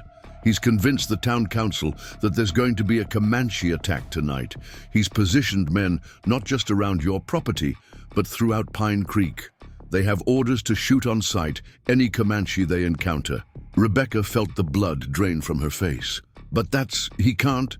"He can, and he has," Mayor Preston interrupted, his usual diplomatic tone replaced by genuine distress. As military commander, he has authority in matters of defense. He claims to have reliable intelligence about a large war party. From where? Rebecca demanded. Who gave him this intelligence? Martha looked down, shame evident in her posture. My David, she admitted quietly. He overheard something at the fort, about warriors gathering, about Swift Arrow being wounded. He mentioned it to me and she faltered. You told Harrington, Rebecca finished for her, the pieces falling into place. Martha nodded miserably. I was worried for you out here alone. I thought he would send men to protect you, nothing more. But then David came home this evening, upset about orders Harrington had given, about an ambush. Rebecca turned to Dr. Bennett. And you believed this? Enough to come warn me? The doctor's expression was troubled. I've treated too many bullet wounds not to recognize what Harrington is planning. This isn't defense, it's provocation. He hesitated, then added, and there's something else, something Martha's son discovered in the colonel's private papers. Mayor Preston stepped forward. Records of payments from Kiowa traders going back 3 years, including the month Henry died, Martha added softly. Rebecca sat down heavily in the nearest chair. So it was true. Everything Swift Arrow had told her about Harrington taking Kiowa bribes, about the false blame placed on the Comanche, it was all true. Why are you telling me this? She asked, looking between the three of them. Dr. Bennett cleared his throat. Because we believe you know where Swift Arrow is, and we think you need to warn him and his people before they ride into Harrington's trap. Rebecca stared at them, momentarily speechless. These three respected citizens of Pine Creek, the doctor, the mayor, and one of the town's most prominent widows, were essentially asking her to commit treason. And they were doing so because they believed Harrington was the true traitor. What makes you think I know anything about Swift Arrow? She asked carefully. Martha gave her a knowing look. Child, I've known you since you arrived in Pine Creek. You think I didn't recognize Comanche boot prints by your garden, or the smell of medicine poultice when I stopped by yesterday, the same poultice Walking Flower taught you to make? And I saw blood on your porch step this morning, Dr. Bennett added quietly. Not much, but enough. Arrow wound, was it? Rebecca looked between them, weighing her options. These were people she had known for years, people who had shown her nothing but kindness. But trusting them with this secret meant risking not just her own life, but Swift Arrow's, eagle feathers, and potentially those of 40 warriors riding toward Pine Creek at this very moment. If I did know something, she said slowly. What exactly would you expect me to do? Harrington has men watching my every move. Mayor Preston's expression was grim. We need to get a message to the Comanche camp. Tell them not to come tonight. Give us time to expose Harrington's dealings with the Kiowa, to present the evidence to the territorial governor. And how would I do that? Rebecca asked. Even if I knew where to find them. Dr. Bennett produced a folded paper from his pocket. This is a medical pass, authorizing you to travel to the Wilkins farm. Their daughter's time is near. He gave her a meaningful look. The pass is genuine. Caroline Wilkins is indeed expecting, but their farm lies in the direction of Whispering Pines. Rebecca took the paper, understanding dawning. You're helping me leave. Martha nodded. We'll create a distraction, something to draw the soldiers' attention while you slip away. And if I'm caught? Rebecca asked. If we're all caught. Mayor Preston straightened his shoulders. Then we face the consequences together. Some things are worth the risk, Mrs. Wilson. I think your husband would have agreed. The mention of Henry struck her deeply. Yes, this was exactly what he would have done. Stood for truth, regardless of the cost. She had loved that about him, his unshakable moral center that saw past the convenient categories of us and them to the humanity beneath. Very well, she said, making her decision. I do know where to find Swift Arrow, and I believe he came here not to attack Pine Creek, but to prevent an attack by the Kiowa, disguised as Comanche, just as they were 3 years ago when Henry died. She quickly explained what she had learned from the chief and his son, about the Kiowa raids blamed on the Comanche, about Harrington's bribes, about the dam that threatened to spark full-scale war, and about the council's swift arrow had planned to expose these truths.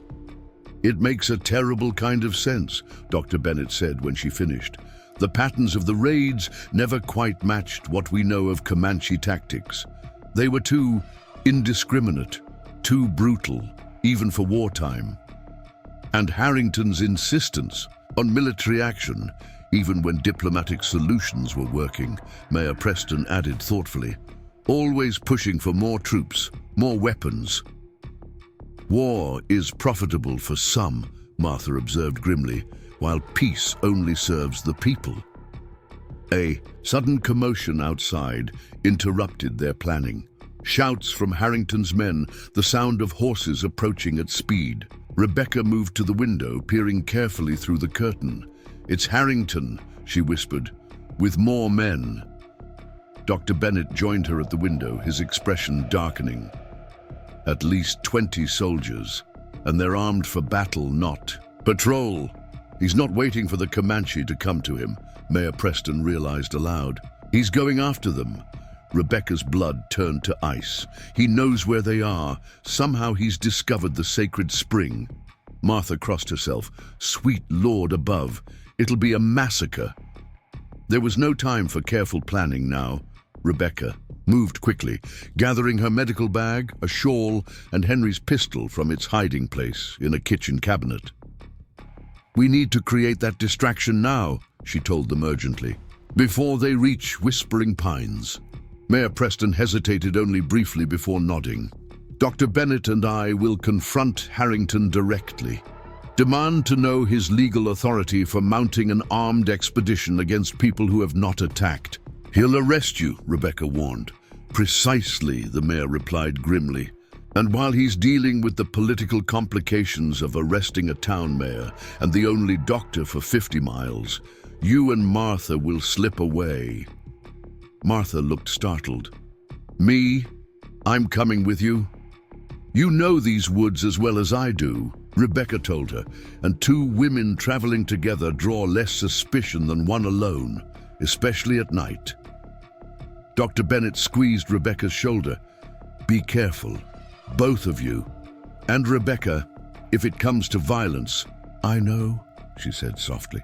"Swift Arrow wants peace, but he'll defend his people if attacked." They moved quickly after that, the men mounting their horses while Rebecca and Martha prepared to leave through the back of the cabin once the distraction began.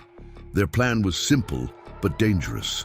The doctor and mayor would intercept Harrington on the road, creating a very public confrontation that would hopefully draw the attention of his men.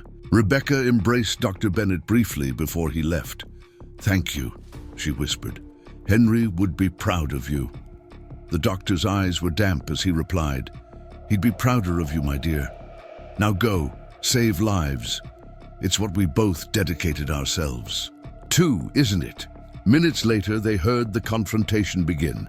Mayor Preston's authoritative voice demanding Harrington identify his legal grounds for mounting an armed expedition. Dr. Bennett loudly invoking territorial law regarding peaceful tribes. Harrington's angry response was equally loud, providing perfect cover as Rebecca and Martha slipped out the back door and into the darkness beyond. They moved swiftly through Rebecca's garden and into the woods, using the dense underbrush for cover. Behind them, the argument continued, voices raised in genuine anger now as Harrington realized he was being publicly challenged. "This way," Rebecca whispered, guiding Martha toward a narrow deer trail that led deeper into the forest. "It's faster than the main path." They moved as quickly as the darkness allowed, Martha keeping pace admirably despite her age. The moon was rising now, its silver light filtering through the trees, both helping them see their path and increasing the danger of being spotted. In the distance, they could hear Harrington's men moving through the woods, too many to be just those who had been watching Rebecca's cabin. He had indeed brought reinforcements. "We need to hurry," Rebecca urged, picking up their pace. "If they reach the spring first," Martha nodded grimly, saving her breath for the difficult journey. The terrain grew rougher as they moved deeper into whispering pines, the ground rising steadily as they approached the ridge that concealed the sacred spring. The sounds of pursuit grew fainter behind them. Harrington and his men were taking the main path, longer but easier to navigate with horses. After what felt like hours, but was likely only 40 minutes of hard travel, Rebecca began to recognize landmarks: a distinctive lightning-struck tree, a cluster of rocks shaped like a sleeping bear. They were close now. She slowed their pace, moving more cautiously. "We need to be careful," she whispered to Martha. "Eagle Feather will have sentries posted." As if conjured by her words, a shadow detached itself from a nearby tree. A Comanche warrior, arrow nocked and drawn, pointed directly at them. Rebecca raised her hands slowly, palms open. "I am Rebecca Wilson," she said clearly, "friend of Walking Flower. I come with warning." The warrior's aim didn't waver. He called out something in Comanche, and a moment later Eagle Feather emerged from the darkness, his expression tense. "Rebecca Wilson," he said, his voice betraying relief despite his controlled features. "You understood my smoke signal." "Yes," she answered, "but we have no time. Harrington knows you're here. He's coming with soldiers, many of them. They're armed for war." Eagle Feather's expression hardened. How did he find this place?" Rebecca shook her head. "I don't know, but he's not far behind us. You need to get your father and go now." Eagle Feather gestured for them to follow him, leading them quickly up the remaining slope toward the sound of falling water. The sacred spring came into view, a small but powerful cascade of water falling from the rocky ridge into a clear pool below. Beside it, partially concealed by the curtain of water, was the entrance to the cave Rebecca had mentioned. Swift Arrow sat just inside the cave mouth, a blanket around his shoulders despite the summer warmth. His face was drawn with pain but alert, his eyes sharp as they fell on Rebecca and Martha. "You brought another," he observed, his gaze settling on Martha with quiet intensity. "Martha Jenkins," Rebecca explained quickly. "She's a friend. She's helping us warn you."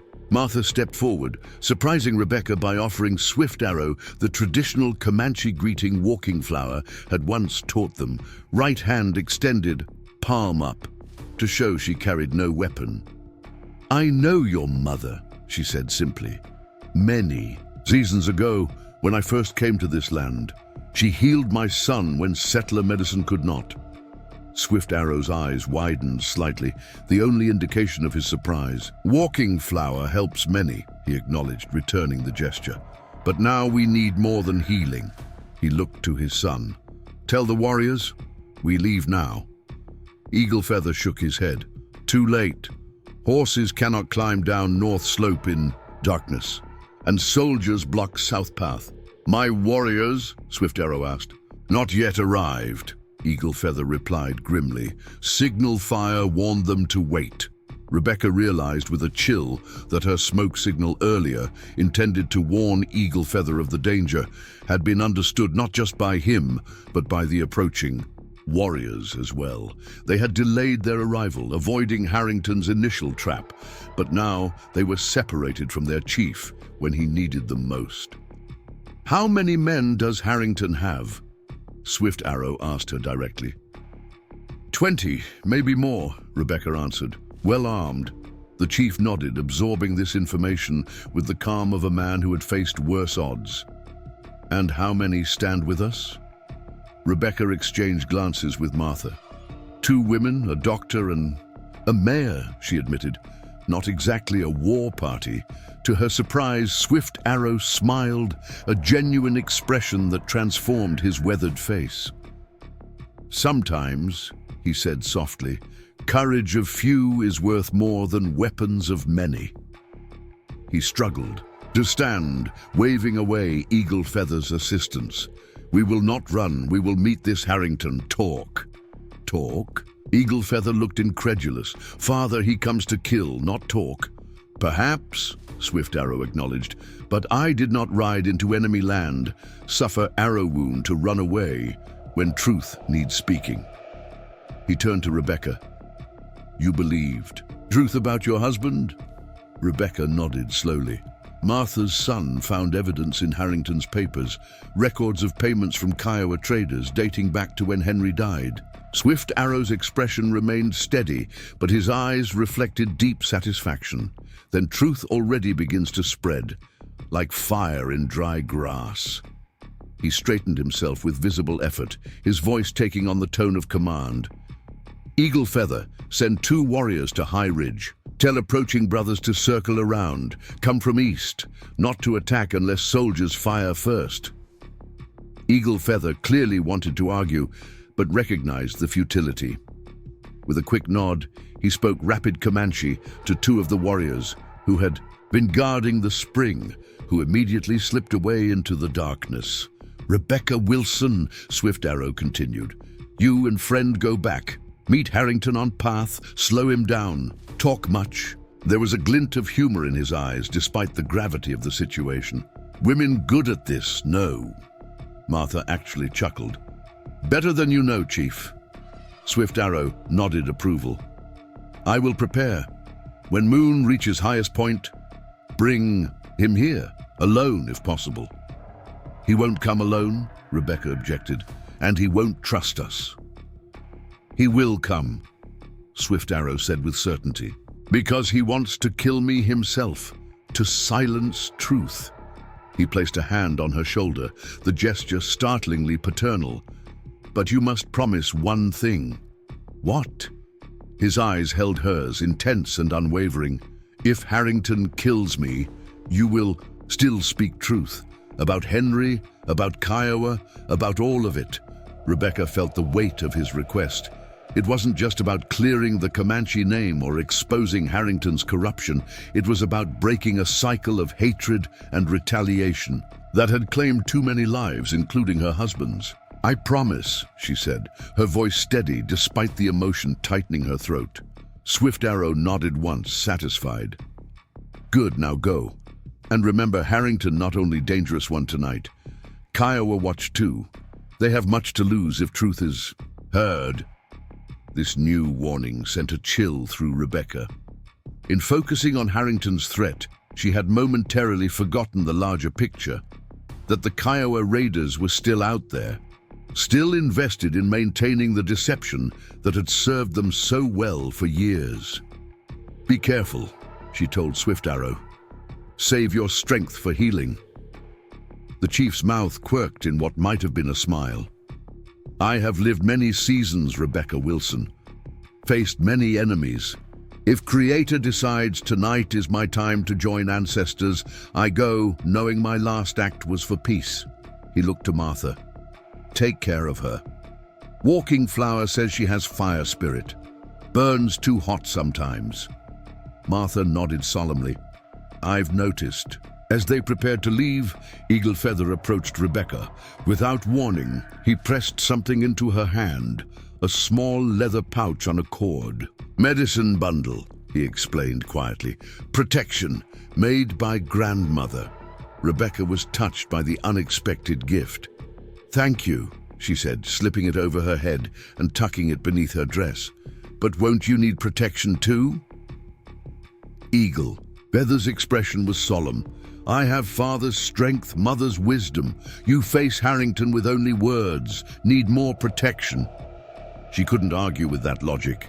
With a final glance at Swift Arrow, who had returned to his seated position by the cave entrance, Rebecca and Martha began their journey back down the slope, taking a slightly different path that would intersect with the main trail where they hoped to intercept Harrington.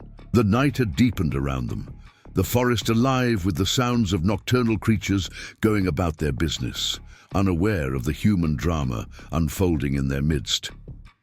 Above, the moon continued its steady climb toward its zenith, the appointed Time for the confrontation that would determine the fate of not just Swift Arrow and Rebecca, but of two peoples balanced on the knife edge between war and peace. As they picked their way carefully through the underbrush, a sound stopped them both, the distinctive crack of a rifle shot echoing through the trees from the direction of the main trail. That came from where the doctor and Mayor were confronting. "Harrington," Martha whispered, her face pale in the moonlight. Rebecca's heart constricted with fear for their friends, but she forced herself to remain focused. "We have to hurry. If shots are being fired already..."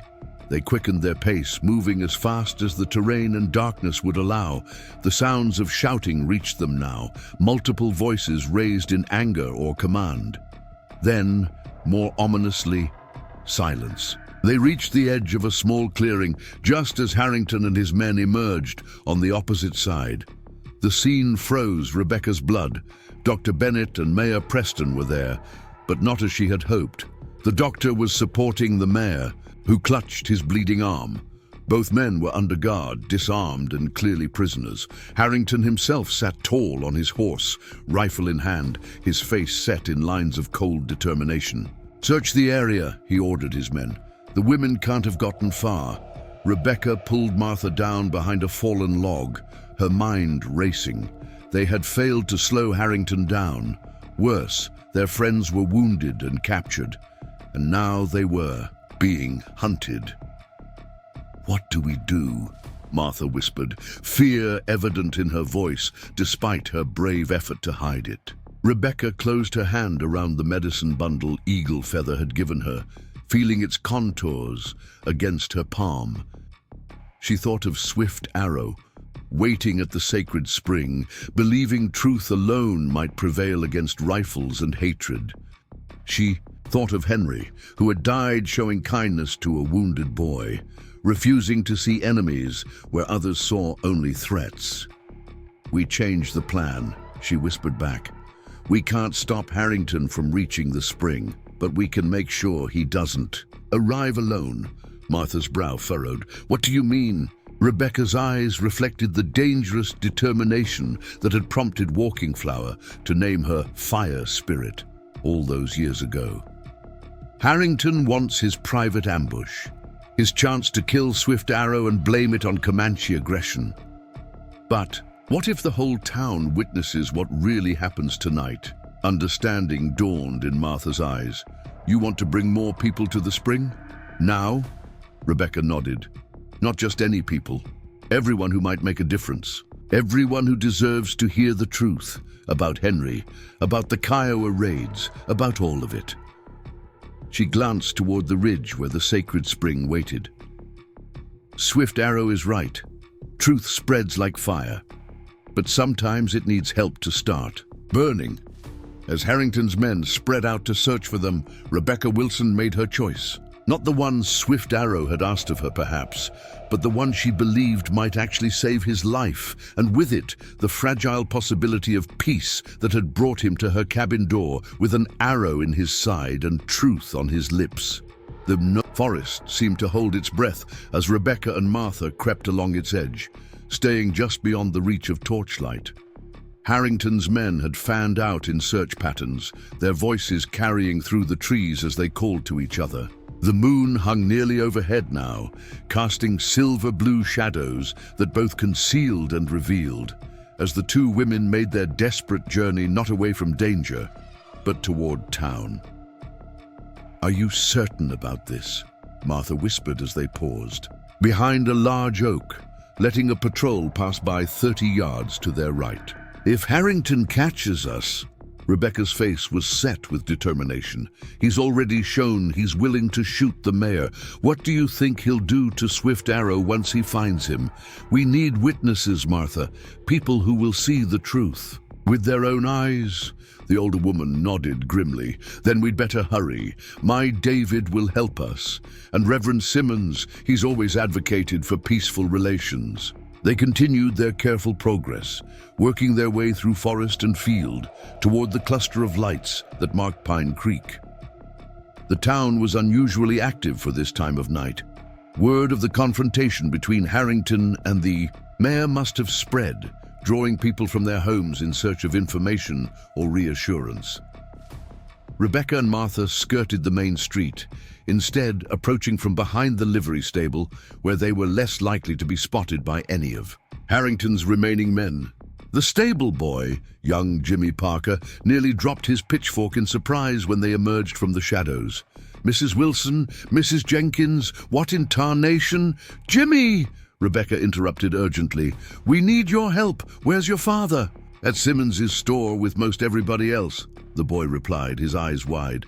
"There's talk of trouble with the Comanche and the mayor being shot." Martha gripped his shoulder. "Listen carefully. We need you to fetch David Jenkins, my son, and bring him here, no one else, mind you, and be discreet. Can you do that?" Jimmy nodded eagerly, clearly thrilled to be part of whatever mysterious events were unfolding. "Yes, ma'am, right away." As the boy slipped away toward the general store, Rebecca and Martha caught their breath in the relative safety of the stable. Through the wide doors, they could see a crowd gathered on the store's front porch, lanterns illuminating concerned faces as information and rumors were exchanged in equal measure. "What exactly is your plan?" Martha asked, her voice low. "We can't exactly march the whole town up to Whispering Pines."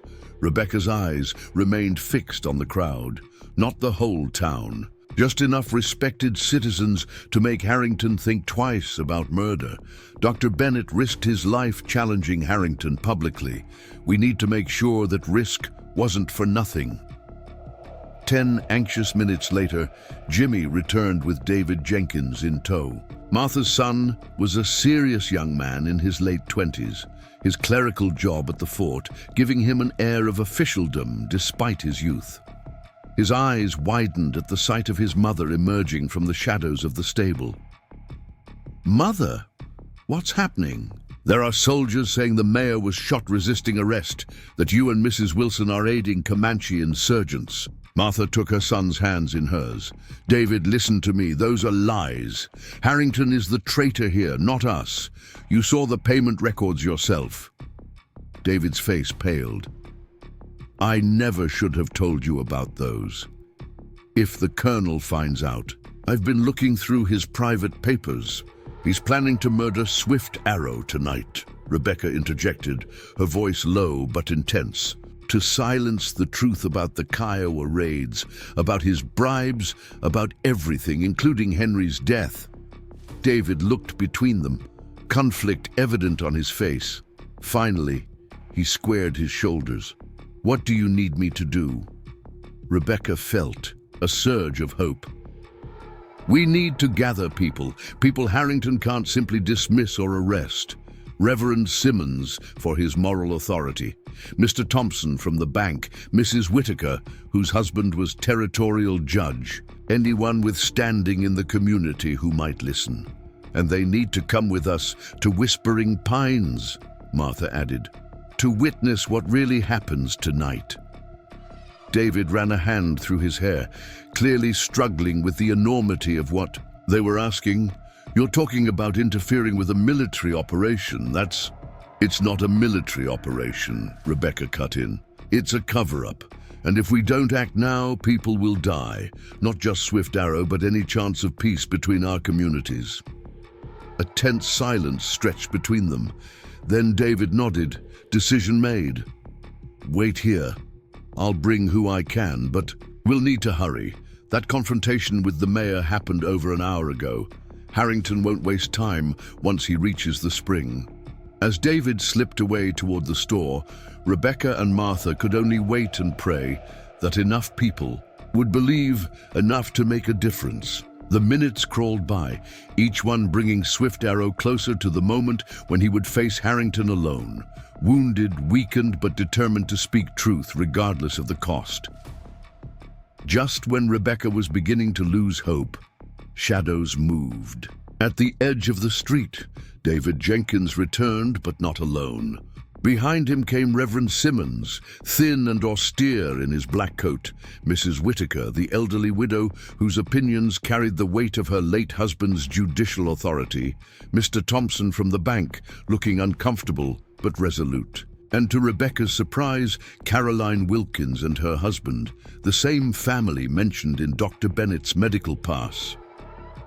"This is everyone I could convince," David said quietly. The others were too afraid or too loyal to Harrington. Rebecca looked at the small group, 6 people in addition to herself and Martha.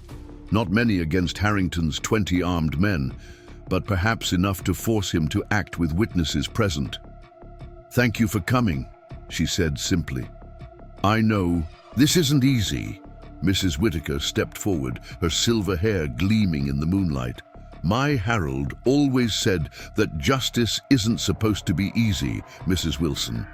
Now, perhaps you'd better explain exactly what's happening and why we're all standing behind a livery stable instead of in our beds." Rebecca took a deep breath and told them everything about Swift Arrow coming to her cabin wounded, about his revelation regarding Henry's death, about the Kiowa deception and Harrington's bribes, about the planned council that had become an ambush. She spoke rapidly but clearly, aware of every precious minute passing. When she finished, the small group exchanged glances. Reverend Simmons was the first to speak. "If what you say is true, Mrs. Wilson, this is a grave injustice.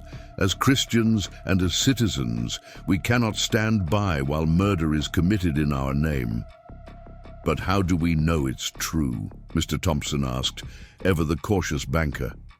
"These are serious accusations against a decorated officer." David Jenkins cleared his throat. "I've seen the payment records myself, sir. Regular transfers from Kiowa traders to the colonel's personal account. It's all there in his papers. And I delivered Henry Wilson's baby," Mrs. Wilkins added softly. "He spoke some Comanche words to me during my labor when I was afraid. Said a medicine woman had taught him they were blessings for new life. He wasn't a man who hated Mrs. Wilson. If he tried to help a wounded boy, even from an enemy tribe, that sounds like the Henry I knew." Rebecca felt tears spring to her eyes at this unexpected confirmation of her husband's character. "Thank you," she whispered. Mrs. Whitaker rapped her walking stick decisively on the ground. "Well, I've heard enough. If Harold were here, he'd say the least we can do is ensure this chief gets a fair hearing, not a bullet in the night. How do we proceed?" Rebecca looked to David. "We need horses, and we need to hurry." The young clerk nodded. "Jimmy can help with that, and I know the fastest route to Whispering Pines." Within 20 minutes, their unlikely rescue party was mounted and moving out of town by a back trail, avoiding the main road where Harrington might have left men. David led the way, with Rebecca close behind. The sacred spring was perhaps 40 minutes away at a good pace, and the moon was already past its zenith. "Will we make it in time?" Martha asked as they entered the forest path, her voice tight with worry. Rebecca could only press her heels into her horse's flanks, urging more speed. "We have to." The journey passed in tense silence, each rider lost in their own thoughts about what awaited them. Rebecca found her mind returning to Swift Arrow's face as he had spoken of Henry, the respect in his eyes, the regret for a life he couldn't save. She thought of Eagle Feather, proud and protective, who had nevertheless trusted her with his father's life. And she thought of Walking Flower, who had seen past the boundaries of race and suspicion to teach a curious white girl the healing ways of the Comanche. So much connection, so much shared humanity, all of it threatened by the greed and manipulation of men like Harrington. As they neared Whispering Pines, David signaled for them to slow and then stop. "We should continue on foot from here," he whispered. "Less noise." They dismounted, tethering their horses to a sturdy oak. The sound of water could be heard now, the sacred spring cascading down its rocky face into the pool below. But there were other sounds too. Voices, movement, the occasional clink of metal against metal. Rebecca's heart sank. They were too late. Harrington had already reached the spring. "This way," she whispered, leading the group through the underbrush toward a position where they might observe without being seen. They crested a small rise, and the scene below came into view, illuminated by moonlight and the torches, Harrington's. Men had positioned around the clearing. The sacred spring gleamed silver in the night, its waters catching and reflecting the torchlight. Before it stood Swift Arrow, no longer seated but standing proudly despite his wound, facing Colonel Harrington, who had dismounted and stood with his men arrayed behind him. The Comanche chief was alone, no sign of Eagle Feather or the other. Warriors who had been with him, Dr. Bennett and Mayor Preston, were visible too, still under guard, the mayor's arm now properly bandaged. The doctor looked pale but defiant, his eyes never leaving Harrington's back, as if willing the man to sense his scrutiny. "Can end this peacefully," Harrington was saying, his voice carrying clearly in the night air. "Tell me where the party is gathering, and I'll ensure you're treated fairly." Swift Arrow's reply was equally clear, his deep voice resonant against the stones.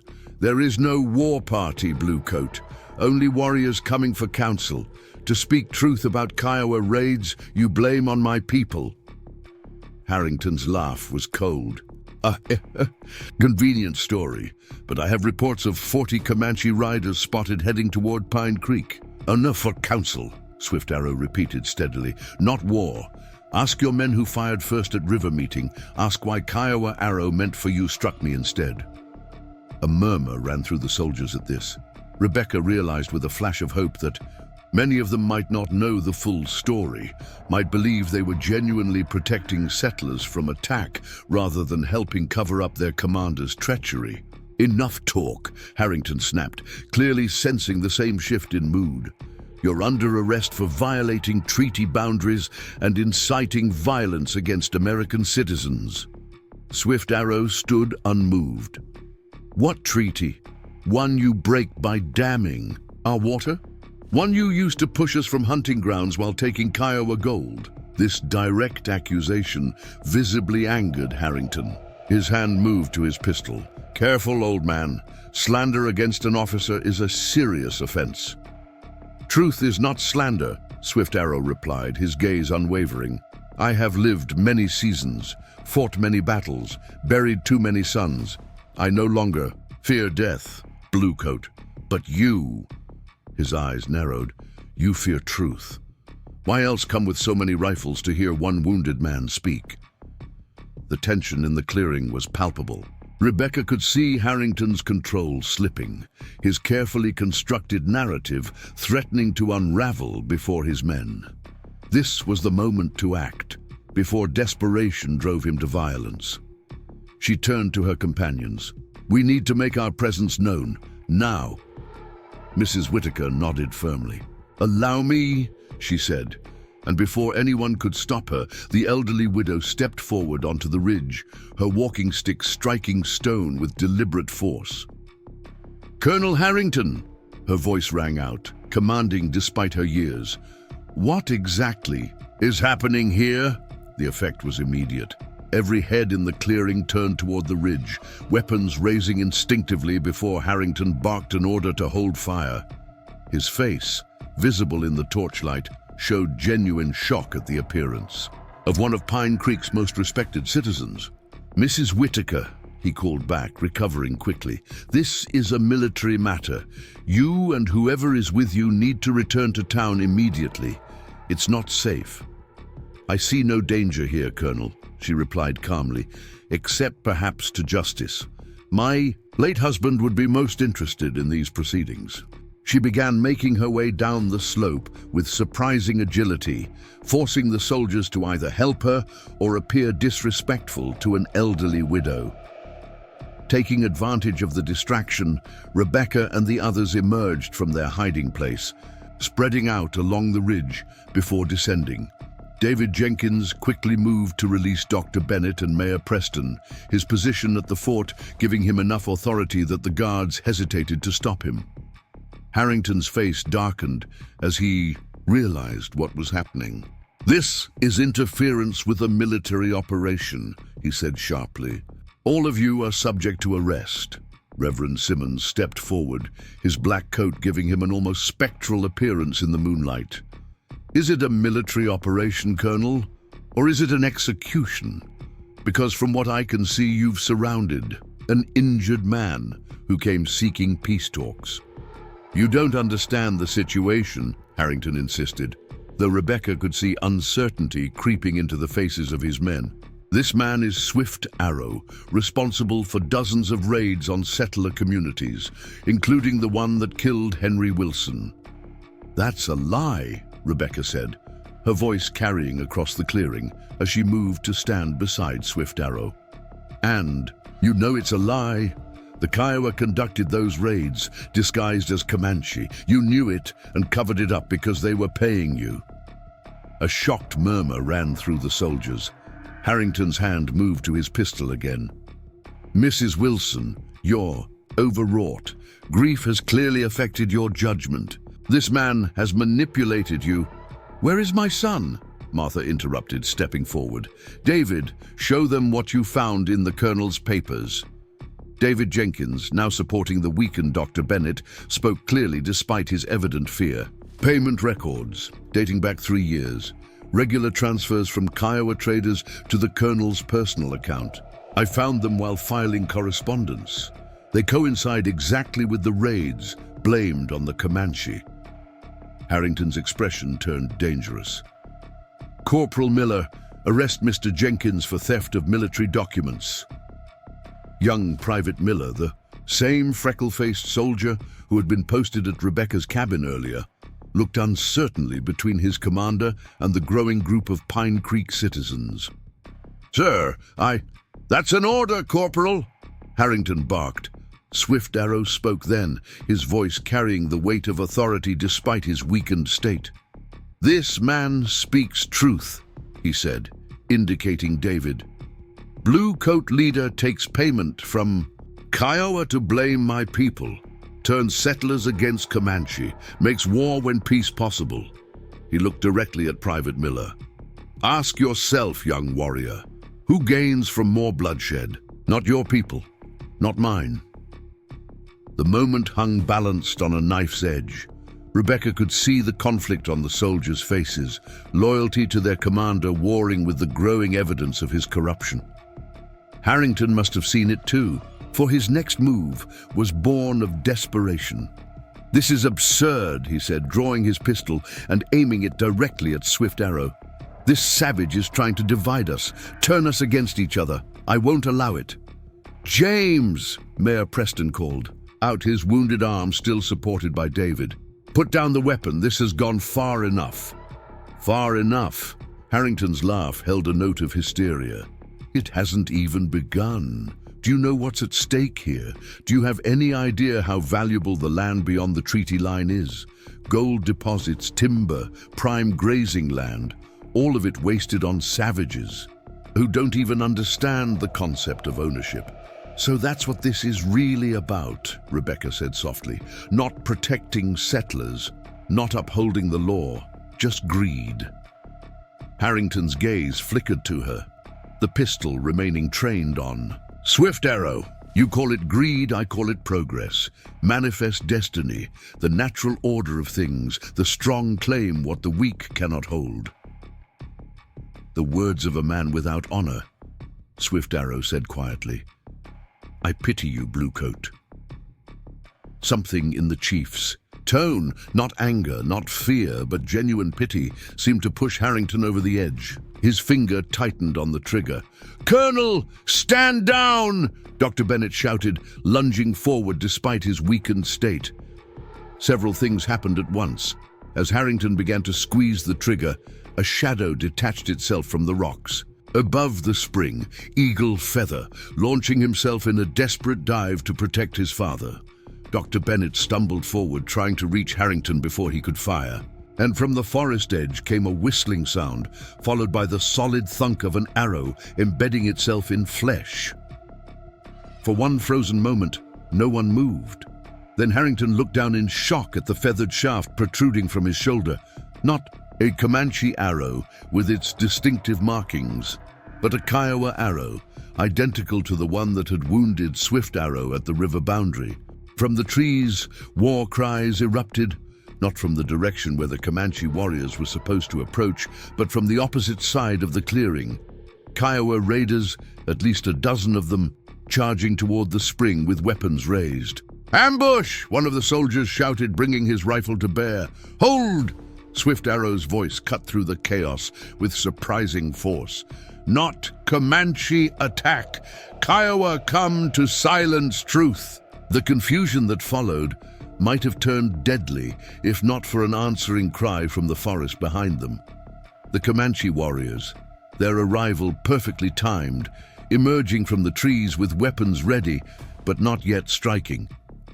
Private Miller, showing remarkable presence of mind for one so young, took control in the absence of Harrington's leadership. "Defensive positions," he ordered his fellow soldiers. "Protect the civilians." Rebecca found herself pulled behind a large boulder by Eagle Feather, who had recovered from his dive toward his father. Swift Arrow was there too, his face grim with pain but his eyes alert. "Kiowa follow us from river," he explained tersely. "Wait for chance to finish what Arrow started." The night erupted into chaos. Shouting, the crack of rifles, the whistle of barrows. But something unexpected was happening. Rather than fighting each other, the soldiers and Comanche warriors found themselves fighting side by side against the Kiowa raiders who had emerged from the forest. Through a gap between rocks, Rebecca could see Private Miller standing shoulder to shoulder with a Comanche warrior, both firing at the advancing Kiowa. Dr. Bennett had dragged the wounded Harrington to safety and was working to stem the bleeding. From his shoulder, professional duty overcoming personal animosity. Mayor Preston was helping Mrs. Whitaker take cover, while Reverend Simmons, showing unexpected resourcefulness, had armed himself with a fallen soldier's rifle. "They're working together," she said wonderingly. Swift Arrow nodded, a slight smile, touching his lips despite the danger. Truth, powerful medicine, heal old wounds, create new bonds. The battle was brief but intense. The Kiowa, realizing they were now outnumbered by the combined force of soldiers and Comanche, began to withdraw back into the forest. A cheer went up from the defenders, a strange, unified sound of triumph from voices that hours earlier had been enemies. As the last Kiowa disappeared into the trees, pursued by several Comanche warriors and soldiers working in unlikely tandem, an eerie quiet fell over the sacred spring. Rebecca emerged from behind the boulder, surveying the aftermath. Remarkably, there appeared to be no fatalities, though several wounded, both soldiers and Comanche, were being tended by Dr. Bennett and the Comanche's own medicine man. Harrington sat propped against a tree, his wound bandaged, but his expression one of defeated rage as David Jenkins and Mayor Preston stood guard over him. The payment records had been shown to Private Miller and the other soldiers, removing any doubt about their commander's treachery. "It's over," Rebecca breathed, hardly daring to believe it. "No," Swift Arrow said, coming to stand beside her, with Eagle Feather's support. "Not over, just beginning." He was right, she realized.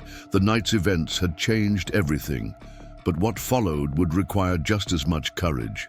There would be investigations, testimonies, difficult conversations between communities that had viewed each other with suspicion for generations. The path to true peace would not be swift or simple. But as she looked around the clearing, at Comanche warriors helping wounded soldiers to their feet, at Pine Creek citizens, speaking with cautious respect to the people they had been taught to fear, at the sacred spring continuing its eternal flow, unperturbed by human conflicts, Rebecca felt something she had not experienced since Henry's death. Hope. Swift Arrow seemed to sense her thoughts. "Your husband would be proud," he said quietly. "He died showing kindness. You live showing same spirit." Rebecca nodded, words momentarily beyond her. Henry would have wanted this. People seeing each other as people, not as enemies. It was what he had believed possible, even in his final moments. As dawn began to lighten the eastern sky, casting the first golden rays across the sacred spring, something remarkable happened.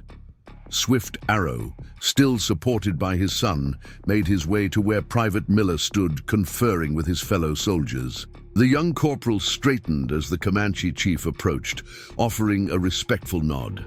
"Chief Swift Arrow," he acknowledged, "my men and I owe you an apology." Swift Arrow shook his head. "No apology needed for following orders. But now you have seen truth with own eyes. What will you do with this seeing?" Miller looked thoughtful beyond his years. "Report it. All of it. The Kiowa deception, the colonel's corruption, the dam project that violated the treaty." He hesitated. "It won't be easy. There are many who prefer the story they've always believed." "Truth never easy," Swift Arrow agreed, "but necessary, like medicine that tastes bitter but heals wound." The young soldier extended his hand in the traditional white man's greeting. After a moment's hesitation, Swift Arrow clasped it with his own. Rebecca watched this simple gesture with tears in her eyes, aware she was witnessing something historic. Not a grand treaty signing or a formal peace conference, but a quiet moment of human connection that held more promise than any written agreement. Mrs. Whitaker appeared at her side, leaning heavily on her walking stick after the night's exertions. "Well, Mrs. Wilson," the elderly widow remarked dryly, "when you decide to upset the established order, you certainly don't do it halfway." Rebecca laughed despite herself. "Not exactly how I plan to spend my evening. The best stories rarely go according to plan, my dear." Mrs. Whitaker patted her arm. "My Harold would have loved to preside over the case against Colonel Harrington. I shall have to enjoy it on his behalf." As the sun rose fully over Whispering Pines, decisions were made. Harrington would be taken to the territorial capital to face charges. Swift Arrow would remain under Dr. Bennett's care until his wound healed completely, with Rebecca assisting. The Comanche warriors would return to their camp with news of what had transpired, while Eagle Feather would stay with his father as both protection and witness. And the dam project that had threatened to ignite war would be halted pending a new review of the treaty terms, this time with representatives from both communities present. As the various groups prepared to depart, the soldiers with their disgraced commander, the Comanche warriors to their camp, the Pine Creek citizens back to town, Rebecca found herself standing once more beside the sacred spring. Its waters cascaded down the rocks just as they had for countless generations before humans brought their conflicts to its banks, and as they would for countless generations after these particular humans were gone. Eagle Feather approached, carrying something in his hands, a simple wooden cup carved from cedar. "Water from sacred spring," he explained, offering it to her. "Grandmother says it helps heal not just body but heart." Rebecca accepted the cup, touched by the gesture. "Thank you for everything, for trusting me with your father's life." Eagle Feather's usually solemn face relaxed into a small smile. "Grandmother said you have healer's hands, fire spirit's heart." She was right. He looked toward where Swift Arrow sat, conferring with Dr. Bennett. "Father will recover. Treaty may be honored. Truth has been spoken." His dark eyes returned to hers. "This is good beginning." Rebecca sipped from the cup, the water cool and sweet on her tongue. A good beginning. That was all anyone could ask for, really. A chance to start again, to build something better than what came before. As they prepared to leave Whispering Pines, the unlikely alliance of settlers and Comanche walking side by side down the forest path, Rebecca thought of Henry, of his belief in the possibility of understanding across differences, of his final act of kindness to a wounded boy. She had spent 3 years believing his death was senseless, part of an endless cycle of violence and retribution. Now she understood it differently, not as an ending but as a seed planted, one that had finally broken through the soil into sunlight. The path ahead would not be easy. Old hatreds would not disappear overnight. Old wounds would not heal without scars. But as she walked beside Swift Arrow and Eagle Feather toward whatever future awaited them all, Rebecca Wilson carried something precious and fragile and immensely powerful, the truth, and the hope that, given voice and nurtured with courage, it might be enough to change the world, or at least this small corner of it where a Comanche chief and a frontier healer had found common ground under a rising moon. Summer faded into autumn, painting the hills around Pine Creek in hues of gold and crimson. The sacred spring in Whispering Pines continued its eternal flow, but now it marked something new, a boundary transformed into a meeting place. 3 months had passed since that moonlit night when truth had finally broken through deception, changing the course of 2 communities forever. Rebecca stood on her porch, watching as riders approached from the west, not with weapons raised, but with gifts and supplies for the harvest gathering. Eagle Feather led them, no longer the wary warrior, but an emissary between worlds, his father's teachings guiding his steps as he worked to build what Swift Arrow had envisioned. "They're early," Martha remarked, coming to stand beside Rebecca, with a basket of fresh bread. The older woman had become a fixture at these gatherings, her curiosity about Comanche ways matching Walking Flower's interest in settler recipes and remedies. Rebecca smiled. Eagle Feather was always punctual, even when hiding from Harrington's men. The mention of the disgraced colonel no longer brought tension. His trial had concluded last month in the territorial capital with testimonies from both settlers and Comanche ensuring justice. The payments from Kiowa traders, documented meticulously by David Jenkins, had sealed his fate. Harrington now faced years in prison, his schemes exposed, his power broken. More importantly, the truth about the Kiowa raids had been acknowledged officially. Families who had lost loved ones, who had directed their grief and anger at the Comanche for years, now faced a difficult reckoning. Some found it impossible to relinquish old hatreds. Others, like Rebecca, discovered that truth, however painful, offered a path to healing previously denied them. Eagle Feather dismounted at the garden gate, raising a hand in greeting. Behind him, several Comanche families followed, women with children, elders with weather-worn faces, young men who months ago might have been raiders but now came as neighbors. "Rebecca Wilson," Eagle Feather called, using her full name in the formal way of his people. "We bring deer meat and berries from high country, good for winter stores. And we have vegetables from the garden and preserves to share," she replied, following the ritual of exchange that had developed over these months. Not charity, not obligation, but mutual support between communities, discovering they had more to gain together than apart.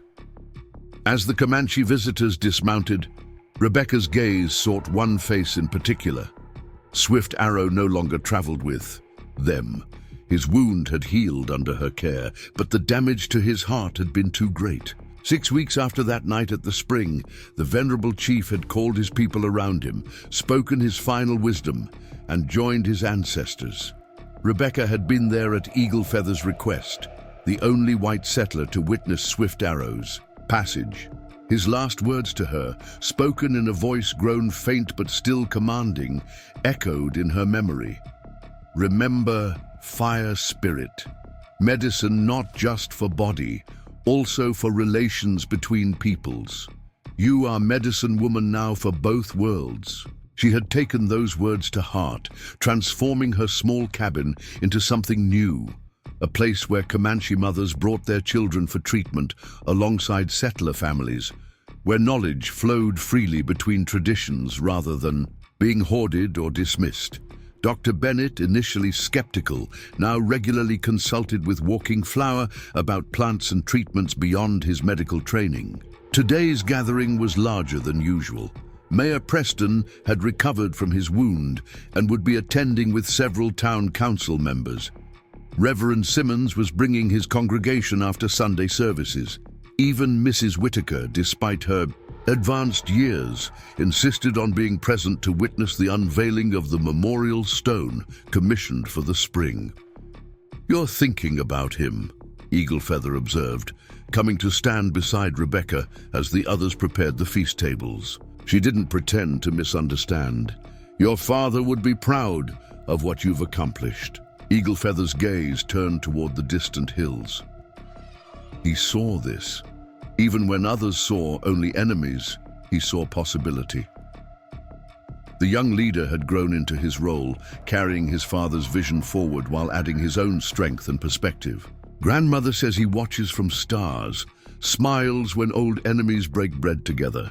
The mention of walking flower brought a smile to Rebecca's face. The ancient medicine woman had finally revealed herself to the settlers, emerging from decades of seclusion to share her knowledge before it was lost. Now, in her 80s, she had become a bridge between worlds, respected by both communities for her wisdom and gentle humor. As if summoned by their thoughts, Walking Flower appeared from among the arriving Comanche, her steps slow but purposeful, her eyes bright despite her years. She carried a small bundle wrapped in soft deerskin. "Rebecca," she greeted in her accented English, "I bring something for today." Rebecca embraced the older woman, a gesture that once would have been unthinkable between their peoples. "What is it?" Walking Flower unwrapped the bundle, revealing a delicate object, a dream catcher woven with unusual care, incorporating both Comanche symbols and items meaningful to settlers. A small cross, a piece of calico, a feather, a button from a military uniform. "For Spring Place," the old woman explained, "to catch bad dreams from past, let good dreams for future flow through." Rebecca felt tears threaten.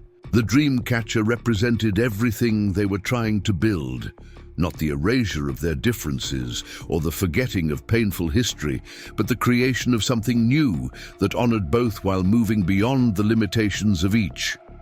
By midday, the gathering was in full swing. Tables groaned with food from both traditions. Cornbread beside pemmican, settler stews alongside Comanche berry preparations. Children who once would have been taught to fear each other now played together in mixed groups, inventing games that borrowed from both worlds. Mayor Preston, recovered from his wound, but still carrying his arm in an occasional sling, approached Rebecca as she arranged an herbal display with Walking Flower. "Mrs. Wilson," he greeted formally, then relaxed into a smile. "Rebecca, the Territorial Governor's Office sent a response to our petition. The revised treaty will be ratified next month. The water rights are secured for both communities, and the boundary adjustment we proposed has been accepted." This was the news they had been waiting for, official recognition of the cooperative arrangement that had developed organically after that night at the spring. The Comanche would retain access to their sacred waters and gain hunting rights in areas previously denied them. In exchange, they would allow settler access to certain crossings and participate in mutual defense against any Kiowa incursions. "Swift Arrow would have welcomed this news," Rebecca said softly. "Yes, he would have," the mayor agreed, "though I suspect he knew it would come. He seemed like a man who could see further than most." As afternoon stretched toward evening, the moment came for the memorial unveiling. The gathering moved in a procession toward the sacred spring, settlers and Comanche walking side by side along the path that had once been stained with blood, but now carried feet of friendship. The stone stood draped in a simple cloth beside the cascading waters. Carved by artisans from both communities, it had been a project months in the making. Reverend Simmons and Walking Flower took positions on either side of it, representatives of different spiritual traditions, united in common purpose. "We gather today," the Reverend began, "not to mourn what was lost, but to celebrate what has been found, not to dwell in the past, but to commit ourselves to a future of understanding." Walking Flower spoke next, her words translated by Eagle Feather. Water does not recognize boundaries made by men. It flows where it will. So too should compassion flow between our peoples, wearing away the stones of hatred until a new path is carved. Together, they pulled away the cloth, revealing the memorial stone with its careful inscription in both English and Comanche. It spoke not of victory or defeat, but of truth acknowledged and lessons learned. It named those who had worked for peace, including Swift Arrow, who had given his life's final chapter to healing a divide he had once widened in younger, less wise days. Rebecca stood with Martha, Dr. Bennett, and the other Pine Creek citizens, who had risked everything that night. Nearby, Eagle Feather and the Comanche representatives watched with solemn dignity. The light of the setting sun turned the spring's waters to liquid fire, reminiscent of that moonlit night when everything had changed. As darkness approached, lanterns were lit around the gathering space. Music began, Comanche drums alongside a settler's fiddle, creating a halting but gradually harmonizing melody that seemed to embody their ongoing journey. Some found the courage to dance, creating new steps that borrowed from both traditions. Rebecca watched it all from a quiet spot near the spring, her heart full beyond measure. She felt a presence beside her and turned to find David Jenkins, Martha's son, who had risked his position and possibly his life by revealing Harrington's corruption. "Quite a transformation," he observed, gesturing toward the mingled communities. "Hard to believe it all started with one injured man appearing at your door." Rebecca looked out over the gathering, at Walking Flower teaching settler women about medicinal berries, at Reverend Simmons listening intently to Comanche stories, at children who would grow up knowing a different world than their parents had. "It started long before that," she replied thoughtfully, with Walking Flower teaching a curious girl, with Henry showing kindness even in his final moments, with Swift Arrow choosing a different path after years of conflict. She smiled at David. "With your courage in speaking truth when it would have been safer to remain silent." The young man looked embarrassed but pleased. "Mother says you're planning to expand your clinic, that you'll be training apprentices from both communities." Rebecca nodded. "Medicine needs many hands, many traditions. The Comanche know plants we've never studied. We have techniques they haven't developed. Together..." She let the thought hang, its potential obvious. As twilight deepened into true night, Eagle Feather approached, carrying 2 small cups of spring water. He offered one to Rebecca with a formality that had become their custom. "To remembering," he said, raising his cup. Rebecca lifted hers in response. "And to beginning anew." They drank together as the stars appeared overhead, bright points of light in the vast darkness. Somewhere among them, Rebecca liked to think, Swift Arrow was indeed watching, the wounded enemy who had become an unlikely ally, the man who had helped her reclaim not just the truth about Henry's death, but the purpose of her own life. The waters of the sacred spring continued their eternal flow, carrying ancient wisdom and new hopes together toward an uncertain but promising future. And Rebecca Wilson, once a grieving widow seeking isolation, now stood at the center of a bridge, between worlds, her healing hands tending to more than physical wounds, her fire spirit illuminating a path others could follow. Up next, you've got 2 more standout stories right on your screen. If this one hit the mark, you won't want to. Pass these up, just click and check them out.